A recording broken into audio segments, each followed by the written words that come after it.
ಆನುವಂಶೀಯ ಕಾಯಿಲೆಗಳಲ್ಲಿ ಮಗುವಿಗೆ ಮೇನು ಅದು ಡ್ಯಾಮೇಜ್ ಆಗೋದು ಮೆದುಳಿನ ಬೆಳವಣಿಗೆ. ಕಾರಣ 21ನೆಯ ದಿನದಿಂದನೇ ಆರಂಭ ಆಗುತ್ತಲ್ಲ, ಅಂಥ ಸಂದರ್ಭದಲ್ಲಿ ತೊಂದರೆಗಳು ಉಂಟಾದಾಗ ಈ ನರಕೋಶಗಳು ಬೆಳವಣಿಗೆ ಆಗೋದಿಲ್ಲ.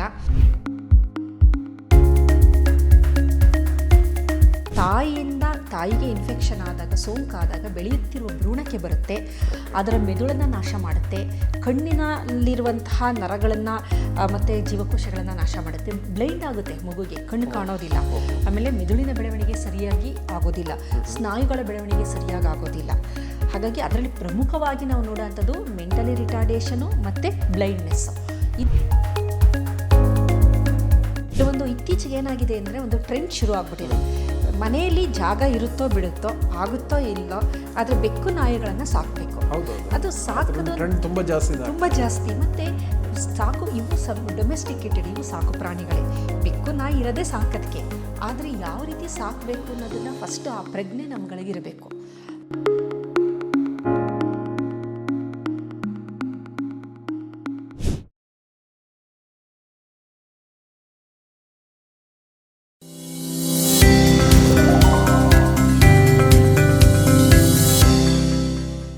ನಮಸ್ಕಾರ ವೀಕ್ಷಕರೇ, ನೀವು ನೋಡ್ತಾ ಇದ್ದೀರಾ ವಿಶ್ವವಾಣಿ ಹೆಲ್ತ್. ನಾನು ಕೇಶವ ಪ್ರಸಾದ್. ವೀಕ್ಷಕರೇ, ಮನುಷ್ಯನ ಮಿದುಳು ಅನ್ನುವಂಥದ್ದು ಬಹಳ ಅದ್ಭುತವಾದ ಸೃಷ್ಟಿ ಅಂತಲೇ ಹೇಳ್ಬೋದು, ಮತ್ತು ಶರೀರದಲ್ಲಿ ಬಹಳ ನಿರ್ಣಾಯಕವಾದಂತಹ ಅಂಗ ಕೂಡ. ಗರ್ಭಧಾರಣೆಯಾಗಿ 21ನೇ ದಿವಸದಿಂದಲೇ ಮಿದುಳು ಅಭಿವೃದ್ಧಿ ಆಗಲಿಕ್ಕೆ ಶುರು ಆಗುತ್ತೆ ಅನ್ನೋಂಥದ್ದು ಬಹಳ ವಿಶೇಷ ಅಂತಲೇ ಹೇಳ್ಬೋದು. ಹಾಗಾಗಿ ಇವತ್ತಿನ ವಿಶೇಷ ಸಂಚಿಕೆಯಲ್ಲಿ ನಾವು ಮಿದುಳಿನ ಬೆಳವಣಿಗೆಗೆ ಪೂರಕವಾದಂತಹ ಅಂಶಗಳು ಏನು ಅನ್ನೋದ್ರ ಬಗ್ಗೆ ಸಾಕಷ್ಟು ಉಪಯುಕ್ತವಾದ ಮಾಹಿತಿಯನ್ನು ತಿಳ್ಕೊಳ್ಳೋಣ. ಇದಕ್ಕಾಗಿ ನಮ್ಮ ಜೊತೆ ಇವತ್ತು ಮೈಸೂರು ವಿಶ್ವವಿದ್ಯಾಲಯದ ಜೆನೆಮಿಕ್ಸ್ ಆ್ಯಂಡ್ ಜೆನೆಟಿಕ್ಸ್ ವಿಭಾಗದ ಮುಖ್ಯಸ್ಥರಾದ ಪ್ರೊಫೆಸರ್ ಸುತ್ತೂರು ಮಾಲಿನಿ ಅವರು ನಮ್ಮ ಜೊತೆ ಇದ್ದಾರೆ. ಬನ್ನಿ ಕಾರ್ಯಕ್ರಮಕ್ಕೆ ಅವ್ರನ್ನ ಬರಮಾಡ್ಕೊಳ್ಳೋಣ. ನಮಸ್ಕಾರ ಮೇಡಮ್. ಸೊ ಅಂದಹಾಗೆ ಈ ಮಿದುಳು ಅನ್ನುವಂಥದ್ದು ಬಹಳ ಅದ್ಭುತವಾದಂತಹ ಸೃಷ್ಟಿ ಅಂತಲೇ ಹೇಳ್ಬೋದು. ಸೊ ಎಷ್ಟೊಂದು ನಿರ್ಣಾಯಕ ಪಾತ್ರ ವಹಿಸುತ್ತೆ ಅನ್ನೋದ್ರ ಬಗ್ಗೆ ಸಾಕಷ್ಟು ಮಾಹಿತಿಗಳನ್ನು ಈ ಹಿಂದಿನ ಸಂಚಿಕೆಯಲ್ಲಿ ಕೂಡ ತಾವು ಹೇಳಿದ್ದೀರಿ. ಸೊ ಇವತ್ತಿನ ಎಪಿಸೋಡ್ನಲ್ಲಿ ಈ ಮಿದುಳಿನ ಬೆಳವಣಿಗೆ ಪೂರಕವಾಗುವಂತಹ ಅಂಶಗಳು ಏನು ಅಂತ ನಮ್ಮ ವೀಕ್ಷಕರಿಗೆ ಹೇಳ್ತೀರಾ ಅಂತ. ಮೆದುಳು ಅನ್ನೋದು ಒಂದು ಸಂಕೀರ್ಣವಾದ ಅಂಗ ಅಂತ ನಾನು ಹೇಳಿದ್ದೀನಿ. ಹೌದು. ನಮ್ಮ ದೇಹದ ಪ್ರತಿಯೊಂದು ಕಾರ್ಯವನ್ನು ಕರಾರುವಕ್ಕಾಗಿ ನಿರ್ವಹಿಸುವಂತಹ ಶಕ್ತಿ ಮೆದುಳು ಹೊಂದಿದೆ. ಹಾಗಾಗಿ ಮಗುವಿನ ಮೆದುಳು ಬೆಳವಣಿಗೆ ಆರಂಭ ಆಗೋದು 21ನೆಯ ದಿನದಿಂದ 25 ವರ್ಷದವರೆಗೂ ಇದು ನಡೀತಾ ಬರುತ್ತೆ. ಬಟ್ 6 ವರ್ಷದವರೆಗೂ ಬಹಳ ಸತತವಾಗಿ 1 ಸೆಕೆಂಡಿಗೆ 7,000 ನ್ಯೂರಾನ್ಗಳು ಬೆಳವಣಿಗೆ ಆಗ್ತಾ ಇರುತ್ತೆ. ಆದರೆ ಇದಕ್ಕೆ ಪೂರಕವಾದ ಅಂಶಗಳ ಬಗ್ಗೆನೂ ನಾವು ಗಮನ ಕೊಡಬೇಕು. ಆವಾಗ ಮಾತ್ರ ಒಂದು ಮಗುವಿನ ಸಂಪೂರ್ಣ ಅದು ಮೆದುಳಿನ ಬೆಳವಣಿಗೆ ಆಗೋದಕ್ಕೆ ಸಾಧ್ಯ. ಇದರಲ್ಲಿ ಮೊದಲನೇದು ಆನುವಂಶೀಯ ಕಾರಣಗಳು ಅಂತ ನಾವು ಹೇಳ್ತೀವಿ, ಜೆನೆಟಿಕ್ ಫ್ಯಾಕ್ಟರ್ಸ್ ಅಂತ ಕರಿತೀವಿ. ಕೆಲವೊಂದು ಜೀನುಗಳ ರೂಪಾಂತರದಿಂದಾಗಿ ದೇಹದಲ್ಲಿ ಆ ಜೀನುಗಳ ಆಕ್ಟಿವಿಟಿ ಏನಿದೆ, ಕೆಲಸ ಸರಿಯಾಗಿ ಮಾಡೋಕ್ಕಾಗಿರೋದಿಲ್ಲ.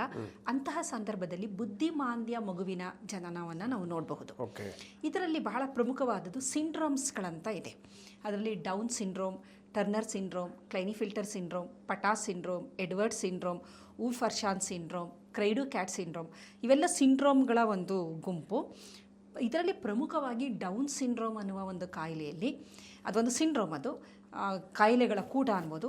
ಇಲ್ಲಿ ಮಗುವಿಗೆ ಬುದ್ಧಿಮಾಂದ್ಯತೆ ಇರುತ್ತೆ. ಅಂದರೆ ಮಗುವಿನ ಮೆದುಳಿನ ಬೆಳವಣಿಗೆ ಸಂಪೂರ್ಣವಾಗಿ ಆಗಿರೋದಿಲ್ಲ. ಇದಕ್ಕೆ ಕಾರಣ ವರ್ಣತಂತುಗಳ ವ್ಯತ್ಯಾಸ. ಅಂದರೆ ಮನುಷ್ಯನಲ್ಲಿ 46 ವರ್ಣತಂತು ಇರಬೇಕು, ಡೌನ್ ಸಿಂಡ್ರೋಮಲ್ಲಿ 47 ವರ್ಣತಂತು ಇರುತ್ತೆ, ಒಂದು ಎಕ್ಸ್ಟ್ರಾ ಇರುತ್ತೆ ವರ್ಣತಂತು. ಹಾಗಾಗಿ ಅದರಲ್ಲಿರುವ ಜೀನುಗಳು ಜಾಸ್ತಿ ಎಕ್ಸ್ಪ್ರೆಸ್ ಆಗಿರೋದ್ರಿಂದ ಮಗುವಿನ ಮೆದುಳಿನ ಬೆಳವಣಿಗೆಗೆ ಅದು ಎಲ್ಲೋ ಒಂದು ಕಡೆ ಮಾರಕ. ಹೀಗೆ ಸಿಂಡ್ರೋಮ್ಗಳಲ್ಲಿ ಎಲ್ಲ ಥರ ಇದನ್ನು ನಾವು ನೋಡ್ಬೋದು. ಇದರ ಹೊರತಾಗಿ ಫ್ರಜೈಲ್ ಎಕ್ಸ್ ಸಿಂಡ್ರೋಮ್ ಅಂತ ಇನ್ನೂ ಒಂದಿದೆ. ಅದು ಎಕ್ಸ್ ವರ್ಣತಂತುವಿನಲ್ಲಿ ಒಂದು ಫ್ರಜೈಲ್ ರೀಜನ್ ಅಂತ ಇದೆ, ಅದರಿಂದ ಆಗುವ ತೊಂದರೆ. ಇಲ್ಲೂ ಸಹ ಇದಕ್ಕೆ ಕಾರಣ FMR1 ಜೀನ್ ಅಂತ ಒಂದು ಜೀನ್ ಇದೆ, ಆ ಜೀನಿನ ರೂಪಾಂತರ. ಅದೇ ಥರ MECP2 ಅಂತ ಇನ್ನೊಂದು ಜೀನು, ಅದರ ರೂಪಾಂತರ ಆದರೆ ರಿಟೆ ಸಿಂಡ್ರೋಮ್ ಅಂತ ಬರುತ್ತೆ. ರಿಟೆ ಸಿಂಡ್ರೋಮಲ್ಲೂ ಅಷ್ಟೇ ಮೆಂಟಲಿ ರಿಟಾರ್ಡೆಡ್ ಅಥವಾ ಬುದ್ಧಿಮಾಂದ್ಯತೆ, ಮೆದುಳು ಸಂಪೂರ್ಣವಾಗಿ ಬೆಳವಣಿಗೆ ಆಗಿರೋದಿಲ್ಲ. ಲಿಸೆನ್ಸೆಫೆಲಾನ್ ಸಿಂಡ್ರೋಮ್ ಅಂತ ಒಂದಿದೆ, ಅಲ್ಲೂ ಸಹ ಮೆದುಳಿನ ಬೆಳವಣಿಗೆ ಆಗಿರೋದಿಲ್ಲ. ಈ ರೀತಿ ನಾನಾ ರೀತಿಯ, ಮತ್ತು ಟ್ಯೂಬರಸ್ ಸ್ಕ್ಲಿರೋಸಿಸ್ ಅಂತ ಒಂದು ತೊಂದರೆ, ಅಲ್ಲೂ ಸಹ ಮೆದುಳಿನ ಬೆಳವಣಿಗೆ ಎಲ್ಲೋ ಒಂದು ಕಡೆ ಕುಂಠಿತ ಆಗಿರುತ್ತೆ. ಹೀಗೆ ಬಹಳಷ್ಟು ಆನುವಂಶೀಯ ಕಾಯಿಲೆಗಳಲ್ಲಿ ಮಗುವಿಗೆ ಮೇನು ಅದು ಡ್ಯಾಮೇಜ್ ಆಗೋದು ಮೆದುಳಿನ ಬೆಳವಣಿಗೆ. ಕಾರಣ 21ನೆಯ ದಿನದಿಂದನೇ ಆರಂಭ ಆಗುತ್ತಲ್ಲ, ಅಂಥ ಸಂದರ್ಭದಲ್ಲಿ ತೊಂದರೆಗಳು ಉಂಟಾದಾಗ ಈ ನರಕೋಶಗಳು ಬೆಳವಣಿಗೆ ಆಗೋದಿಲ್ಲ. ಹಾಗಾಗಿ ಆನುವಂಶೀಯ ಕಾಯಿಲೆಯ ಜೊತೆಯಲ್ಲಿ ಬೇರೆ ಅಂದರೆ ದೇಹದ ಬೇರೆ ಬೇರೆ ಅಂಗಾಂಗಗಳ ಮೇಲೂ ಅದು ಪರಿಣಾಮ ಬೀರಿರುತ್ತೆ. ಅದರ ಜೊತೆಯಲ್ಲೂ ನಾವು ಸಾಮಾನ್ಯವಾಗಿ ನೋಡುವಂತಹ ಒಂದು ಗುಣಲಕ್ಷಣ ಅಂತಂದರೆ ಬುದ್ಧಿಮಾಂದ್ಯತೆ.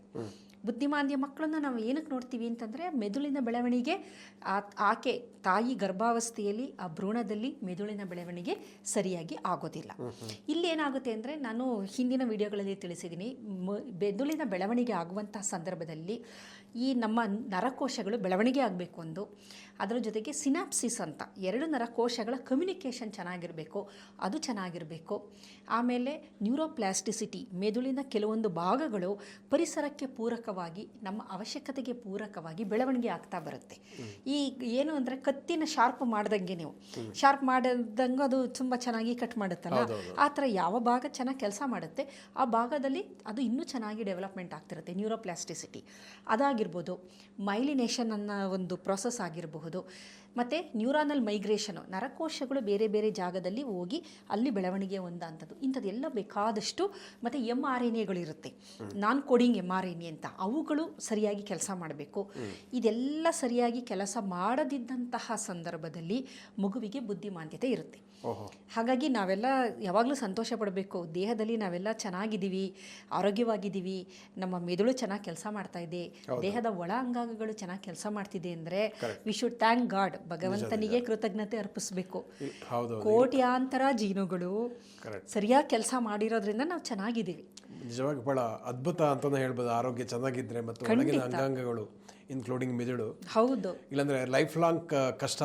ಮೆಂಟಲಿ ರಿಟಾರ್ಡೆಡ್ ಬುದ್ಧಿಮಾಂದ್ಯತೆ ಅಂದರೆ ಅವರ ಕೆಲಸ ಅವರೇ ಮಾಡ್ಕೊಳ್ಳೋಕ್ಕೂ ಆಗೋದಿಲ್ಲ, ಪ್ರತಿಯೊಂದಕ್ಕೂ ಅವರು ಇನ್ನೊಬ್ಬರನ್ನು ಅವಲಂಬಿತರಾಗಿರಬೇಕಾಗುತ್ತೆ. ಹಾಗಾಗಿ ಮೆದುಳು ಚೆನ್ನಾಗಿ ಕೆಲಸ ಮಾಡ್ತಾ ಇದೆ ಅಂದರೆ ನಾವು ನಿಜವಾಗ್ಲೂ ಒಂಥರ ಖುಷಿಯಾಗಿರಬೇಕು, ದೇವರೇ ನನಗೆ ಎಲ್ಲ ಸೌಭಾಗ್ಯನೂ ನೀನು ಕೊಟ್ಟಿದೆಯಲ್ಲ ಅಂತೇಳಿ. ಇದು ಜೆನೆಟಿಕ್ ಫ್ಯಾಕ್ಟರ್ಸ್ಗಳು. ಇದರ ಹೊರತಾಗಿ ಎನ್ವೈರ್ನಮೆಂಟಲ್ ಫ್ಯಾಕ್ಟರ್, ಪರಿಸರದ ಕಾರಣಗಳು ಅಂತ ನಾವು ಹೇಳ್ತೀವಿ. ಮೊದಲನೇದಾಗಿ ಇನ್ಫೆಕ್ಷನ್ಗಳು ಅಂದರೆ ಸೋಂಕುಗಳು. ತಾಯಿ ಗರ್ಭಾವಸ್ಥೆಯಲ್ಲಿ ಇದ್ದಾಗ, ಆ ಮಗು ಗರ್ಭದಲ್ಲಿದ್ದಾಗ ತಾಯಿಗೇನಾದರೂ ಸೋಂಕುಗಳಾದರೆ, ಅಥವಾ ಅಂದರೆ ಇನ್ಫೆಕ್ಷನ್ ಅಂತೀವಲ್ಲ, ಅದು ವೈರಸ್ಸಿಂದ ಆಗ್ಬೋದು, ಬ್ಯಾಕ್ಟೀರಿಯಾದಿಂದ ಆಗ್ಬೋದು, ಪ್ರೋಟೋಸೋವಾದಿಂದ ಆಗ್ಬೋದು, ಏಕಕೋಶ ಜೀವಿಗಳಿಂದ, ಅಥವಾ ಫಂಗಲ್ ಇನ್ಫೆಕ್ಷನ್ನು, ಸೆಕ್ಶುಲಿ ಟ್ರಾನ್ಸ್ಮಿಟೆಡ್ ಡಿಸೀಸ್ಗಳು ಇರುತ್ತೆ ಕೆಲವೊಂದು.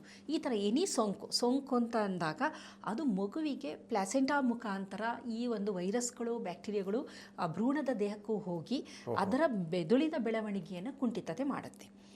ಅಷ್ಟೊಂದು ರಿಸ್ಕ್ ಇರುತ್ತೆ, ತುಂಬ ರಿಸ್ಕ್ ಇರುತ್ತೆ. ಹಾಗಾಗಿ ತಾಯಿ ಒಂದು ಗರ್ಭಾವಸ್ಥೆ ಅನ್ನೋದಿದೆಯಲ್ಲ, ಅದು ಅತ್ಯಂತ ಸಂಕೀರ್ಣವಾದ ಸೂಕ್ಷ್ಮದ ಒಂದು ಅವಧಿ ಎನ್ಬೋದು.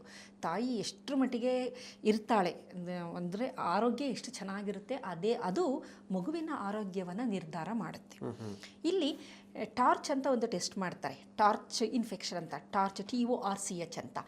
ಟಿ ಅನ್ನೋದು ಟ್ಯಾಕ್ಸೋಪ್ಲಾಸ್ಮಾಸಿಸ್ ಅನ್ನುವ ಒಂದು ಸೋಂಕು, O ಅನ್ನೋದು ಅದರ್ ಸೋಂಕುಗಳು, O ಅನ್ನೋದು ಅದರ್ಸ್ ಅಂತ ಬರುತ್ತೆ, HIV ಆಗ್ಬೋದು, ಬೇರೆ ಬೇರೆ ಸೋಂಕುಗಳಾಗಿರ್ಬೋದು. R ಅನ್ನೋದು ರುಬೆಲಾ ಇನ್ಫೆಕ್ಷನ್ ಅಂತ ಕರಿತೀವಿ. C ಅನ್ನೋದು ಸೈಟೋಮೆಗಲೋ ವೈರಲ್ ಇನ್ಫೆಕ್ಷನ್. ಆಮೇಲೆ H ಅನ್ನೋದು ಹೆಪಟೈಟಿಸ್, ಹರ್ಪಿಸ್ ಸಿಂಪ್ಲೆಕ್ಸ್ ವೈರಸ್. ಈ ಥರ ಟಾರ್ಚ್ ಟೆಸ್ಟ್ ಅಂತ ಪ್ರೆಗ್ನೆಂಟ್ ಫಿಮೇಲ್ಸ್ಗೆ ಮಾಡ್ತಾರೆ.